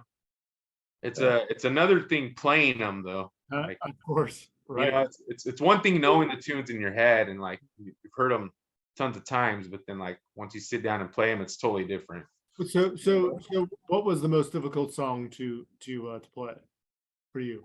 For that set, the Hepcat set, I don't know. I feel like they were all pretty straightforward. But there was was it Keep On? I think it was Keep On. There was a couple where the endings, like, they ended different, you know. Yeah. So that was kind of the difficult part, was catching the endings, and they had a specific ending for that one, and they had a specific ending for a couple other tunes, and I feel like those were like the only real challenges we had was like, here comes the end, like, what are we gonna do, you know? How are we gonna end this without making it seem like we just messed up the show, you know? But knowing, you know, I mean, after doing this for a while, you kind of learn, you know, you know how to read other members, you know, and you kind of have your one key member you're kind of focusing on, like, he's going to be my person I'm going to look at for changes, for this and that. And Destin was that person. So I was just told Destin, like, all right, you and me, you know, we're going to kind of lock it in, and, you know, we're still going to groove, you know, we're not just going to focus on each other, you know, but he was kind of my guy as far as, you know, direction of where changes are and all that. Yeah, I saw you all in action at the Wiltern. In its Oh my entirety. gosh, Unbelievable. it was incredible. Thank you. Yeah, but it was kind of it was fun. It was I kind of joke about this sometimes, but my buddy, like, like Eric Crucial and Jackie, like we kind of joke on this, but like I kind of say frequently that like sometimes shows are better when you don't rehearse. Sometimes it's like because you have that adrenaline and that rush of like, you're on your toes. Yeah. Anyways, that's how I feel sometimes, Don't tell By Bob, all means, I'm not don't tell saying Bob like, Marley that. and by all means, I'm not dismissing rehearsal or anything like that. Hours of rehearsal. But yeah, sometimes it's kind of fun just like jumping in and like that extra spark of adrenaline comes in, and I think that's what happened for those shows was Wow. I was kind of on my toes and I was like, okay, like I gotta make this happen, like I'm in it. And yeah, we didn't, like I said, there wasn't even a set list. Like I remember I was driving and like they were still figuring out like what the set list is gonna be. But I was pretty comfortable and confident. I was like, okay, I'm sure, I'm sure I know. And if not, I'll give it a listen real quick and then, we'll be able to pull it off. But going just by observation, it seems as though it's very easy to work with Alex. Oh yeah. Yeah, Are he you was asking, really was it easy to work with him? Yeah, it seems that way. I didn't see any ego on stage. Oh, no. Yeah, it was really your fun. own thing, Really easy. All the guys are super like solid. It was a sense of ego. And it was special. Those nights were special too for lots of reasons. But one, I feel like a lot of them I've been friends with already. I've been friends with Jesse. Like I've been friends, with Lino, but then a lot of them I haven't really had a connection with, and I feel like that weekend we kind of just like had that connection of like brotherhood, like we're family now, we're friends, and that was a big deal. And then not just that, but they really I kind of brought up like, hey, I might want to bring my family for this, and they were really open about it. They were really inviting, and my wife was very, she felt very comfortable with them being so, so inviting on me bringing the family. So that was my daughter's first show. And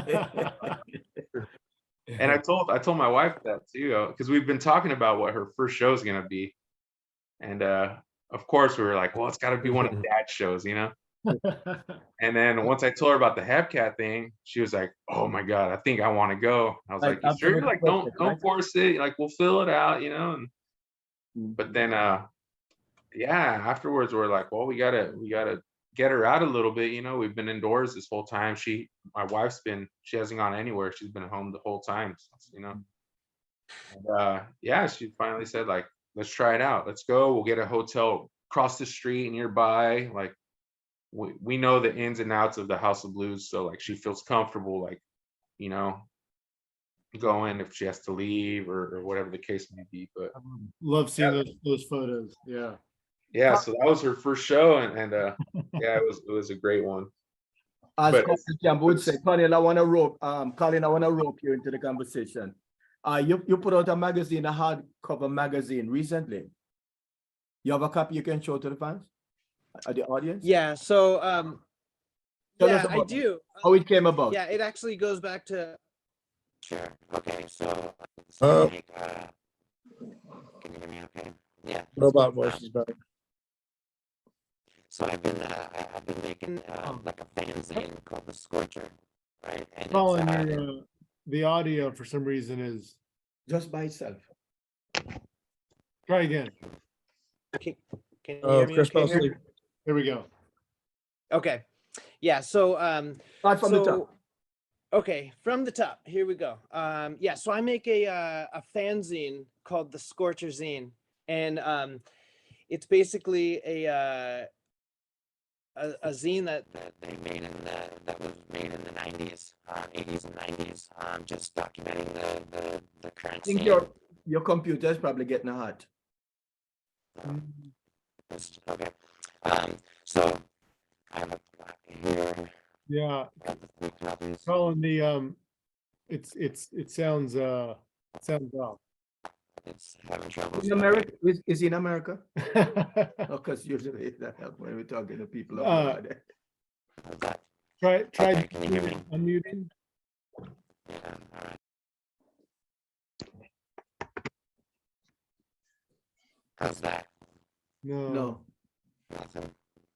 But, Bring in Spanky. let's come back to you in a second, Colin, so we can hear more about the zine there. Spanky, Yes. there are so depending on when our listeners and viewers are going to be watching or listening to this, Sierra Nevada World Music Festival, Yes. Kingston A Go Go, Mhm. Normal Fraser. Talk about prepping and what to look forward to. So we've been working hard here behind the scenes. I've corresponded with Norma several times. The songs that she's going to do a lot of her classic songs, as well as some familiar covers that'll really go well over at the festival. Bob Marley tunes, Toots covers, Desmond Decker covers, things like that, as well as her original music. It's a good eclectic blend of that, and I think that's what Kingston A Go Go's always tried to be, is one of those bands that, like, it's not just a ska band or a reggae band or this. It's like we try to play a little bit of everything. We can play a dancehall tune if we have to. We can play a roots song. We can play an early reggae song, ska, rocksteady, whatever. So that's the good versatility of the guys that we work with, is that we've been able to play throughout different genres and things like that, and really know that the different styles of music. So that helps with somebody like Norma that has songs that have some dancehall to them, or she does one step forward, two step back, like, and that cover, and it's like it's a heavy rockers tune, and so those are all things that we've prepared for and are doing with her. And it's we got like a couple days now until we hit the stage of less than a week, and we're just elated to be up there and be a part of that. And this is our first time, we'll be at Sierra Nevada, and God willing, we kill the show, and we do a great job, and they have us back again, and we'll see. It's a magical festival. But while you're talking about legends, how are you preparing for the return of the Tennors and backing them? So we're very close with the Tennors. I talk to Clive probably once a week. Yeah, we talk to the Tennors all the time. We do that because we've been working, maybe on some music that we're trying to put out with them, and we're very familiar with their tunes, and we've backed them twice before, so this will be the third time, and so we're definitely getting ready for that. Like I told Clive was he was like, hey Spanky, what do this song, and I'm like, Clive, gotta pump the brakes, like I gotta get through this Norma thing, dude, and then once we get to the Norma thing, like it's all Tennors, and we're gonna like get in that space. But we listen to all that music all the time anyway, so it's it's stuff that we listen to on a regular basis. So it's gonna be killer. It's gonna be great. We always have a fun time with them, and they still put on a ridiculously good show. In fact, it was like the last show we played with them was at High Rollers in Las Vegas, and it was just literally like the pandemic was like, we didn't know what we were cleaning our hands in the elevators and trying to, like, I just don't want to get sick before we hit the stage, and we're trying, and it was wild. And we did that, and then bam, everything shut down the next week. That was it, so, and thank goodness we were able to do that, because that was like, so many people were like, I'm so glad we had that memory, that just amazing show. And like, they put on a killer show. They're dancing and having fun, and they sound exactly the same. They sound so good. And the fans are in for an absolute treat with the Tennors. They're great, and we're just doing our part to try to Eric do that as well. Yeah, there's some good videos from that Vegas show. Yeah, Yeah, Eliza posted those ones that you guys have been sharing, and it's just yeah, we've been working pretty hard on some of that stuff. And it was funny that tune, there's a tune that they do called Everything I Need, which is an old Britton Woods song. And they do it, you know, they recorded that song, and it's, you know, it's very Miami reggae, you know. They did a little later on, and then they sent it to us, and I listened to it, I'm like, man, this is such a good song, but I'm like, we gotta do it ska. We gotta do this song ska. And so we rehearsed it like that, and then called them. When they showed up, we're like, hey guys, we're doing that song ska. And they're like, well, let's hear it. And we did it like, we gotta do this song ska every time. This is the best version. Like this is the way to do it, you know? And one song we're doing, we did kind of the same thing. We did it with Vernon, was because I know Junior loves, you know, he loves Three Little Birds. And you know, you try to get the artist to play that song when you can, and you ask Vernon to do it. And we're like, okay, we love Three Little Birds, but like, how can we do it like SkaMania's style? I was like, let's do it ska. So we did a ska version of Three Little Birds, and it starts out, you know, don't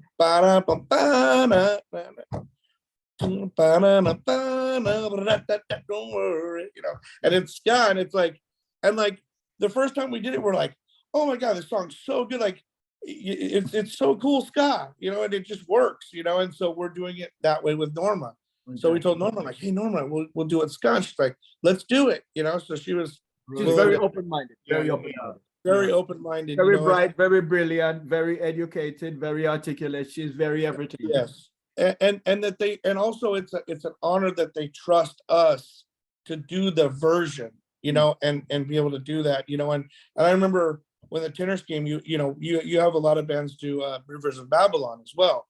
So the first time the Tennors came out, we did Rivers of Babylon, and I remember you know, they came into the studio the first time. They didn't know who we were, and you know, we were told, okay, we're going to do this, and then we did Rivers of Babylon, but we started it Nyabingi style, you know.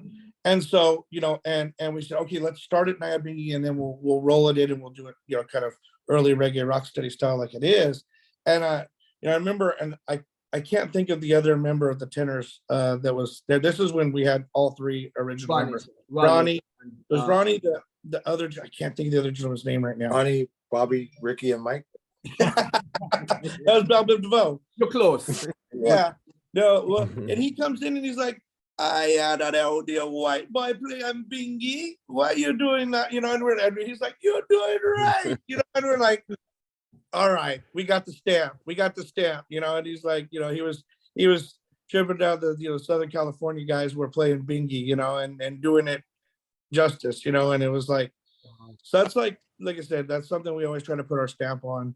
You know, I feel like here in Southern California that we you know, we really try to delve into all the styles. Up to the Southern California musicians, I think ever since Monty Neysmith came out here when we did that show, the word got out that we have some great musicians in Southern California who really truly imitate the original. Yeah. They like the original players did in Kingston back then. Yeah. And all those guys, the word is out. They know. And LA, I mean, we've had that for like, you know, many years. And props to, you know, Mexico City. The guys coming up over there, you know, we were talking about Travelers and the Upset Boys. Those guys, they're great.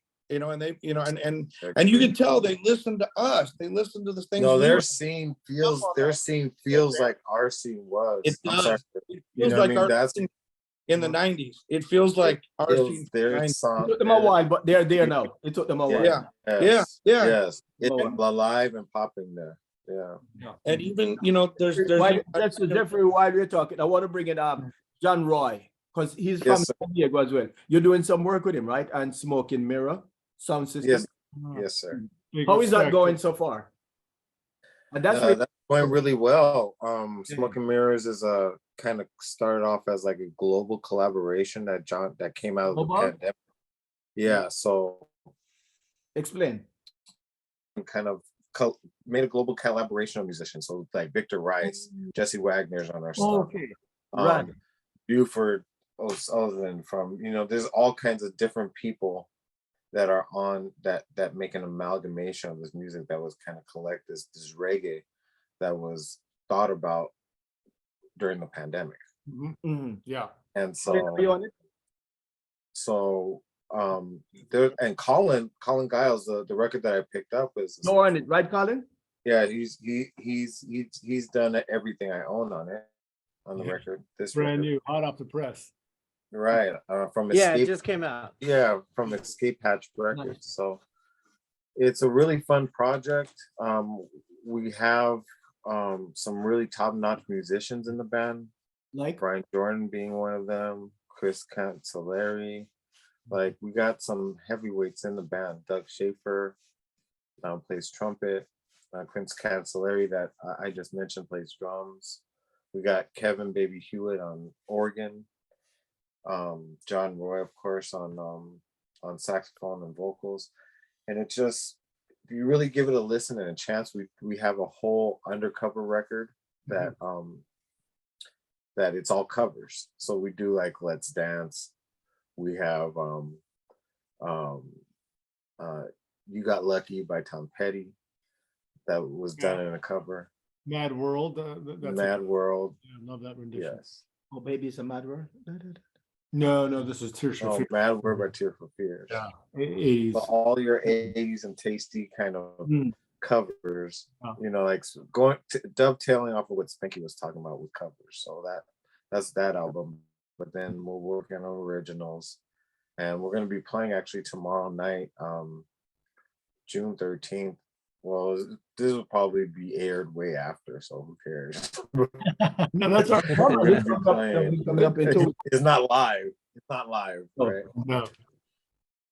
Right. So Okay. So what can we expect? So what can the fans expect when you guys the come- fans can expect an eclectic mix of like 70s reggae mixed with some ska. We're gonna be covering for Monty Neysmith that night as Yeah. well. Right. Mhm. Yeah. Yeah. Yeah. So it's Your own double set duty. as well as Double right. duty. Correct. Yeah. Yeah. So we're doing our own set plus that, and it should be really fun. We have plenty of recordings available through online and Escape Hatch, and I just encourage people to watch the videos and stuff, because a lot of art has gone into like, Yeah. Very about creative. this project. Is a lot of John Roy puts a lot of art into what is going on. Right. And if you look like at the videos that's being put out or the record covers and different things, they're really interesting. You know what I mean? And Jeffrey, Monty Neysmith is actually on one of the songs that you guys backed. That's out there on. For Yes, sir. people. And then his old bandmate Roy Yes. is also on one. The flip side. And On the flip Roy side. Ellis, speaking of Roy Ellis, KREES, Yes. you and the Aggrolites backed Roy in Vegas on a couple occasions, right? Yeah, we did 2 nights in Vegas with Roy Ellis, and we did so we did on Saturday we did what they call the after parties at the pool deck. So it was like a pool party after the festival's done. There's like all these Punk club rock shows. bowling in Vegas, right? Yeah, if people aren't familiar with punk rock bowling, yeah, after the festival there's after parties, there's club shows. So yeah, we played one of those at the pool deck, Citrus pool deck, and yeah, sold out, and it was packed. Everyone was singing. I mean, they're classic tunes. Everyone, you know, if you're into this music, you know the songs, you know the tunes. So that was fun. And then we did the following day we actually played the festival. So we played the main stage, and yeah, it was a fun time. I mean, once Seems again, another bucket list, you know, as far as backing, you Yeah. know. So Chris, from the look of things, you're not playing in Pomona at the Jamaican Independence, huh? Yeah. Good job. I mean, as far as I don't know, as far as I know, I was invited to play. So yeah. You'll be back in Monty Morris, right? No, not yeah, Monty Morris. Yeah, with Steady 45s. Yeah, Monty Morris. Yeah. And are you doing double duty up at Sierra Nevada this weekend? Yes, doing that as well. Derek, Yep, Derek Morgan and the Clarendonians. Mhm. I So mean, incredible. So did you back Derek the last time he was here? No, I didn't back Derek that time. Alex But the McKinsey. Capsouls Okay. played. The Capsouls opened. They Nice. were direct So support. essentially, yeah, okay, so it's No, not- not direct support. But we played the show. Right. It was us. It was the Capsouls, Ocean 11, and Derek Morgan. So this will be your first time backing Derek, or have Back in you? Derek Morgan, yeah. Yeah. This will be my first time, so I'm super stoked on it. And I mean that show, and you guys got the flyer behind you guys, yeah, right there. Yeah. Yeah, that show was legendary for sure. Like we knew it was history in the making when it was happening. And I'm just so fortunate to have been a part of it, and thank you guys Coming out to the for making pandemic. it happen. There's the photo of it. Yeah, there it is. Yeah. There. Yeah. And there we go. And So let's bring in Colin. Colin, because you were Your trying mic's to show high. the magazine Yeah. earlier, the cover, and I think the audio was bad. So you want to do it again? Yeah, talk about your You have to zine pay, there. pay us for the commercial. Yeah, okay. Can you hear me okay now? So people can see. All right. Gotcha. Show it again. Oh, there you go. But Yeah, so Oh, in he's on all an three. age in an age of digital like putting something up on Instagram and it just disappears into internet land, I wanted to put out like an old school zine, right? Yes. And it brings me back to high school when I worked at Kinko's. So I take pictures when I go to shows, and I break out the scissors and print them out and put together this thing. I've done 3 issues so far. Yep. I did a big, where is it? Interview with Chris right there in the last one. Who is KREES? KREES. Right? Yeah, and it's really cool. I do them, I make them like limited edition, and I try to do them special. Like the last one came with a free patch, Yeah. and then the second one came with a sticker, and then I got to figure out what I'm going to do for the next one. But I have started the next one. I don't know when it's going to be out. so you print Just multiple because, copies? you know, You print I- multiple copies to sell to fans? Yeah, so the last one I made 50 copies, and I just make 50, and that's it. And they've been selling really well. So maybe the next one I'll cover your make more. costs, I don't know. Cover your expenses? Barely. As long as I can cover the expense, I'm cool. I just like making it. You know, it's all That's good. handmade. And The I theme have of a lot of guest artists. That's awesome. Yeah. I have a lot of guest artists come in, like Greg Narvis did a comic, right? Yes. I love Actually, it. when I started this thing, Greg Narvis actually he makes zines, and I called him. I'm like, dude, I think I want to do a zine. He's like, do it. So that was pretty rad, you know. And then my friend Andy Burnett helps me put it all together and gets it on a pen drive, and I take it to Kinko's and print the copies. So yeah. But it hurts paying for stuff from Kinko's, since I used to work there and used to get it all free now, right? True, So, true. yeah. Oh, and also I want to say one more thing Yes, about the please. show on August 5th with Monty Morris. I'm gonna be singing a song with Smoke and Mirrors Yes. sound system. Yeah, so they're inviting me to sing one song, which is awesome. And Escape Hatch just put that record out, this one here, and it's available on their website. I did a song with the Dynamos, which is Andrew Bauer's song. He wrote the song and I sang it. I actually sang it many years ago, and Victor Rice mixed it. It finally came out, and then I did Everything I Own. And I'm also working on lyric video for Everything I Own, which should be out soon. My friend Andy Burnett is making that. So yeah, that's what I have coming. So did you? Oh, and also I'm playing. Yeah. Did you decide what song? Sorry, you Junior, go ahead. Monty on? Did you decide? No, I don't know yet. I haven't spoken to the band about it yet, so I don't know what kind of set list or. They gave me or their anything approval like to that, so- pass on to you. They approve your presence. Yeah. Okay, cool. didn't wanna- That sounds We don't good. I hope I didn't can wanna do. put the shortcut, so we did it the That's right right. way. When I Absolutely. talked to the head honcho, say yes. Yeah. Because several of Monty songs do have Okay, perfect. harmonica. Yes.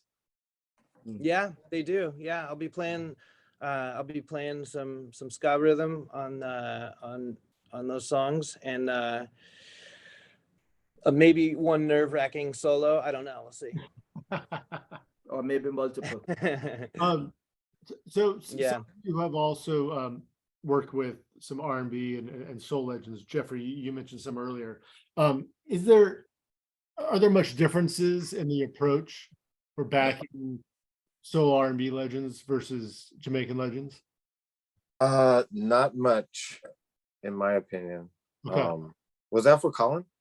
No, for you. For anyone, but Whoever. you- Yeah, it's not much difference. I think it's first individual. It's second, like, how prepared you are for the gig. And I have a tendency to like learn try to learn exactly how something goes first. But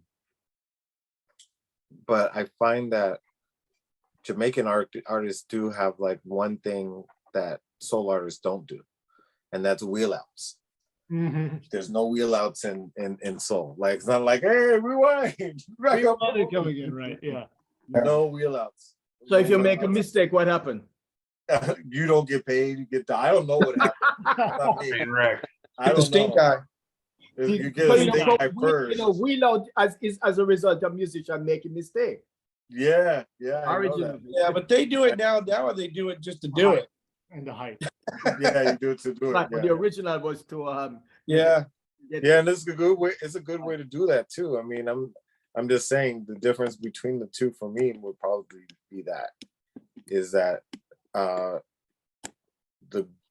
the groove is in the same pocket and it makes you move the right certain way. And I try to like move my body in sync with, and this is a bass player talking, that's why I'm so fucking weird. But anyway, so I try to move my body to the sync of something that's both invisible and palpable at the same time. That exists in soul music, in certain you have mid-tempo, you have ballad, and then you have up-tempo kind of in soul. And depending on what you consider soul, what you're listening to at the moment, it can vary. But I think if it renders down to just a couple simple things, like it's gonna make you move in sync with something that's deeper than pop. It's not plastic, and it's real serious no matter what the lyrics are saying. It's serious business making you move. And that's like the feel that I get when I play with KREES, or when I play with even like Corey Kingston, or any drummer that can play reggae also can easily play soul. Any bass player that plays reggae or ska can easily play soul.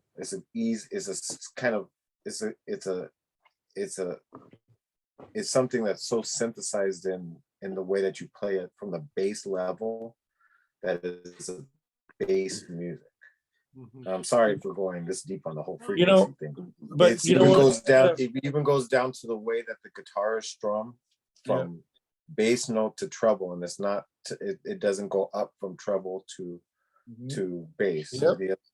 So it's all kind of bass heavy, and the way that soul artists move, the show is very important to run in the review. When we did Angel City, we might run Jackie Mendez and Shantani and Xavier, and then we might have a whole thing with, like, we had for a while the Soul Vibers that were like a Temptations group.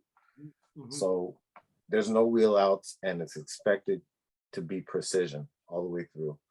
Not saying that reggae or ska is sloppy at all, but there's a bounce. There's an extra bounces that's in ska and reggae that soul music has, but it gets kind of, when you strip it down and you listen to the foundations, the basses are very similar, not this and interchangeable a lot of the time. Even the hardest bass lines are like.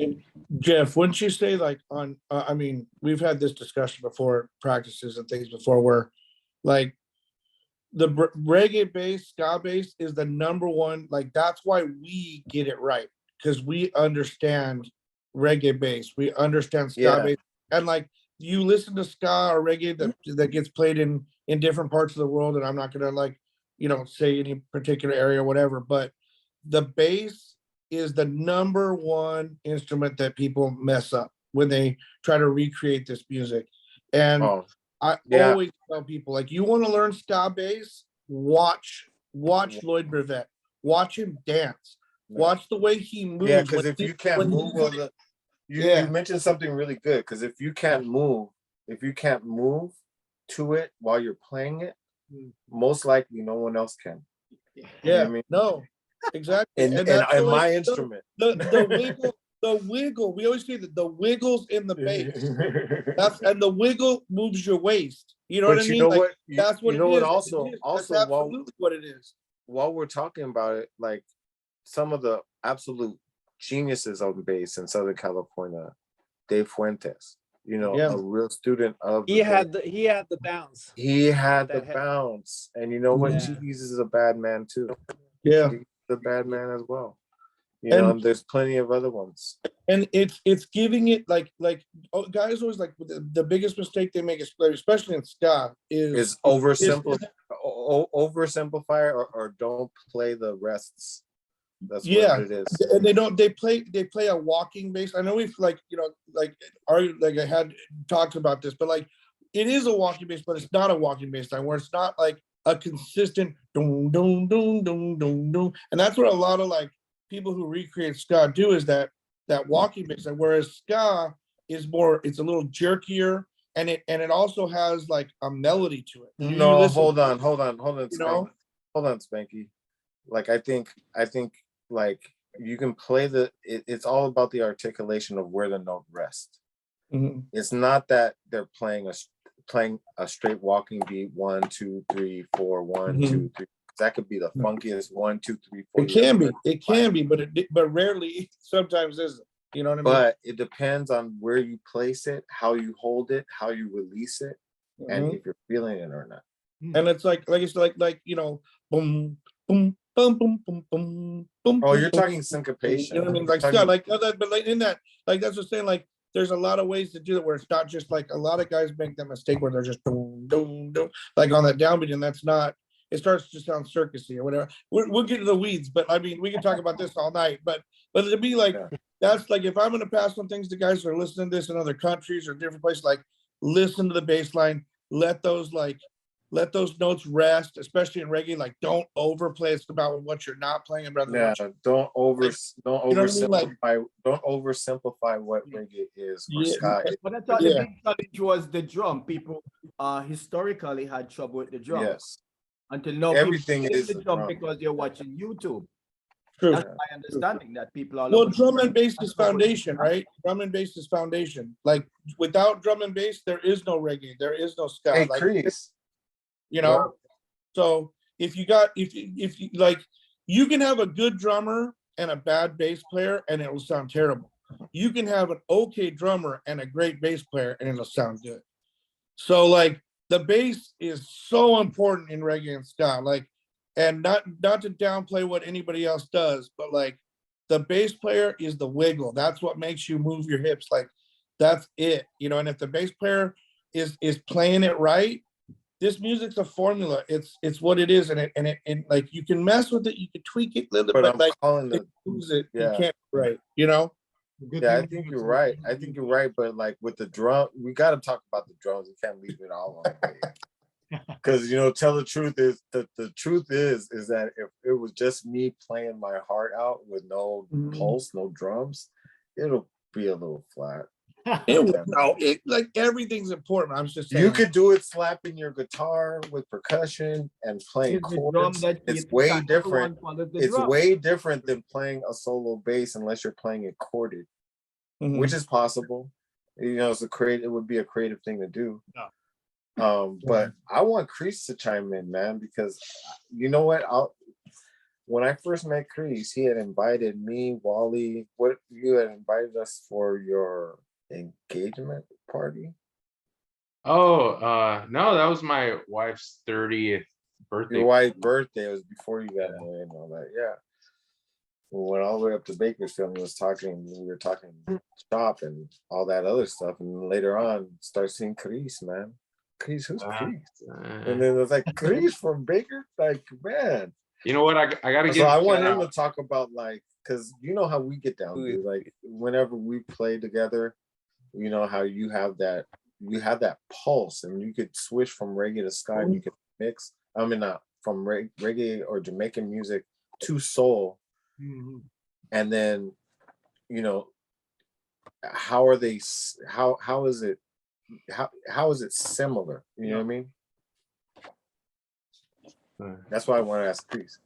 Oh dang! Who is KREES? Man, How do you feel it? I'm gonna be honest. I was spacing out a little bit just now. Yeah. All right. No, Terrible. I think we should wrap up. But speaking of that party you're talking about, though, that's funny you mentioned that, though, because I want to give a shout out to Wally, because we've always that was before I started playing with you guys, Right. but like I was still homies with all you guys, you know. Yeah. And before that, like me and Wally would, you know, we chop it up and talk every now and then, and he's always kind of mentioned wanting me to play.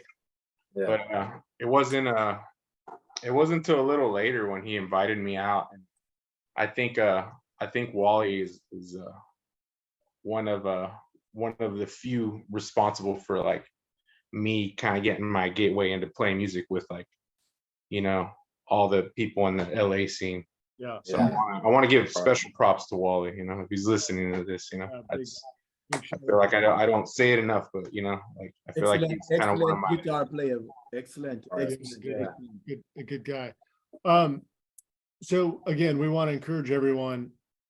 August 5th, Glasshouse in Pomona, California, SkaMania's Jamaican Independence Festival, featuring Eric Monty Morris, the Tennors, Monty Neysmith of Symarip and the Pyramids. We have Kingston A Go Go, Steady 45s, Smoke and Mirrors Soundsystem.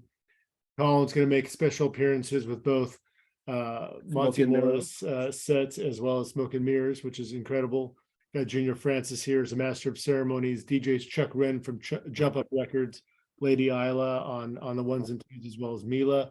And speaking of Chuck Wren and Jump Up Records, if you purchase your tickets from Glasshouse Records in Pomona, he will give you a little grab bag, a little free gift with purchase, so to speak. Thanks for his generosity. Yes, so thank you to Chuck for that. A little swag bag, and definitely. And by the way, he's coming all the way from Chicago. Yes, he's coming all the way from Chicago. This is an all ages show.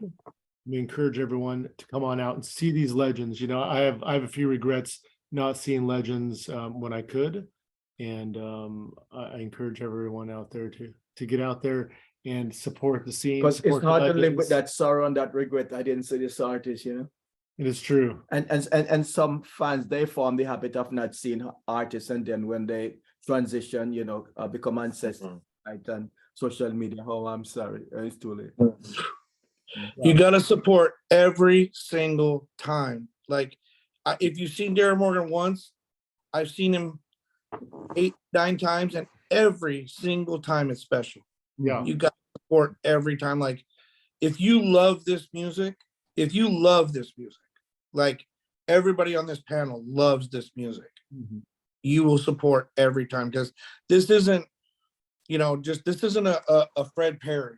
This isn't a, you know, I like this, I like that. Like, this music is special.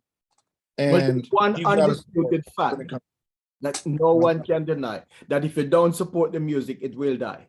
It will die. And that's same thing with jazz. You don't support it, it go the way of the dinosaur. You don't support the legends when they come to town? That's absolutely true.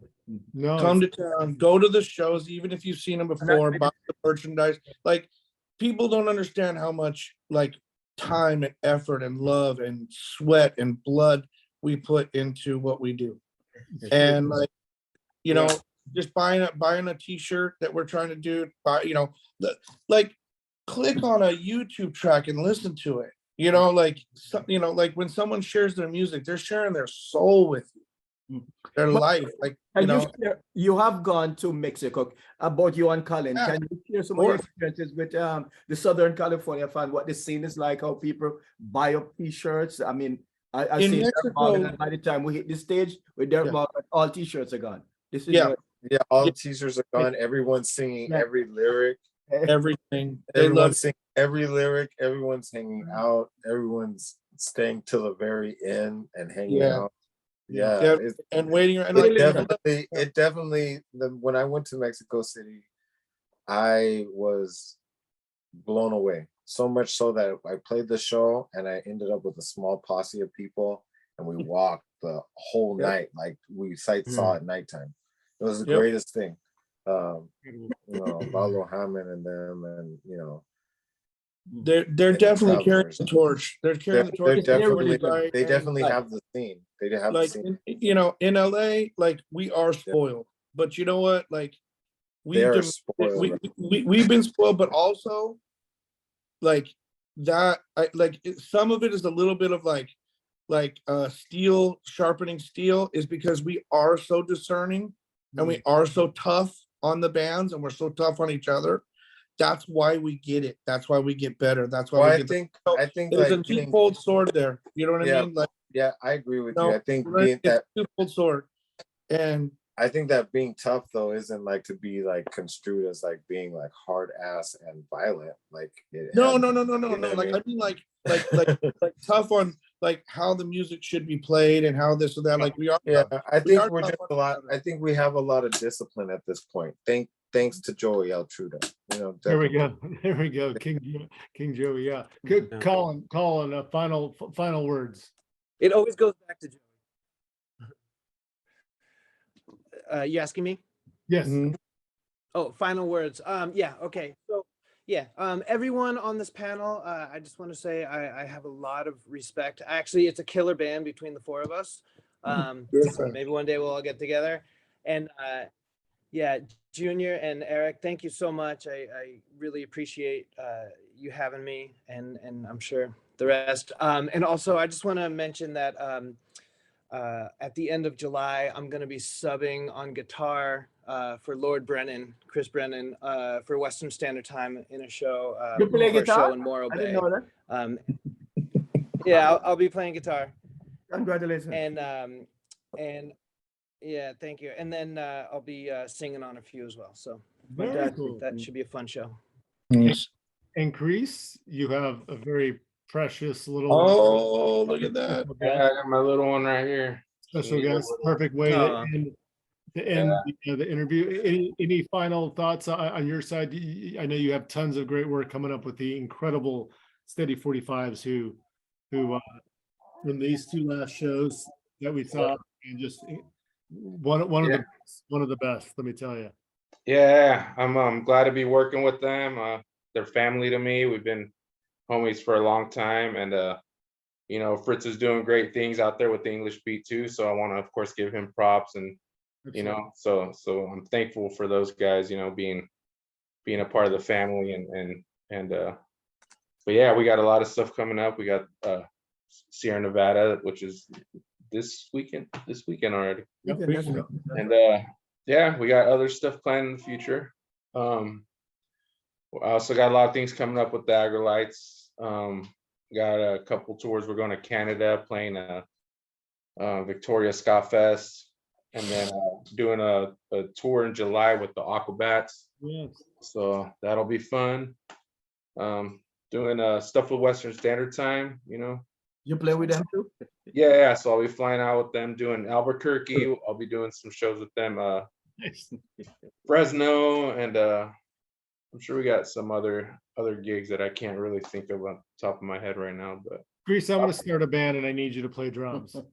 yeah, I'm kidding. He's like, get in line. give me a call. Give me a Pick call. up the checkbook.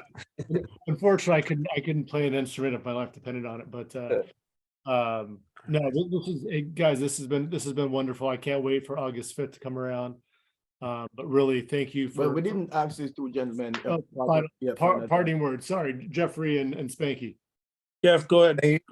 Thank you for inviting me, Eric. It really meant a lot to me that you invited me. Absolutely, Jeffrey. Yep. We're happy to have you. Spanky. Yeah, to add on that, thank you both for having us all on here. This has been awesome. I think that this has been a killer thing. We're getting ready to head up north. I got Norma t-shirts. Check that out. What? Check that out. Original artwork by Pete Nicholson that he did. I mean, man, it's killer. We got them up there. We're gonna if we have leftovers, we'll bring them to the Tennors show. We have some Tennors Ride the Donkey t-shirts we'll have at the show, so we'll be selling those.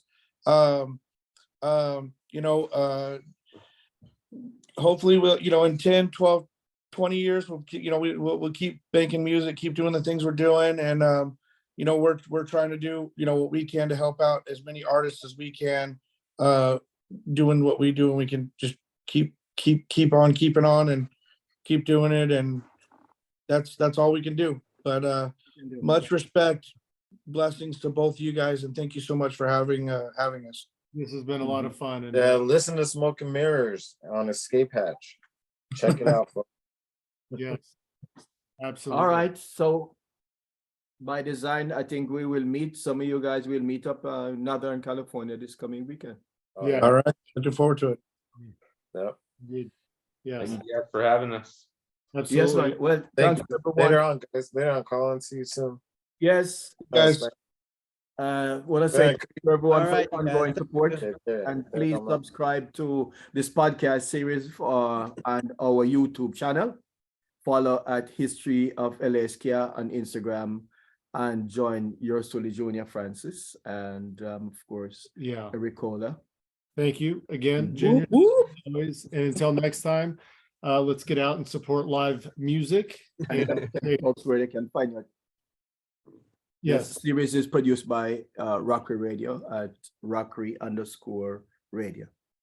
all right. Guys, be safe. Take care. Thank you guys.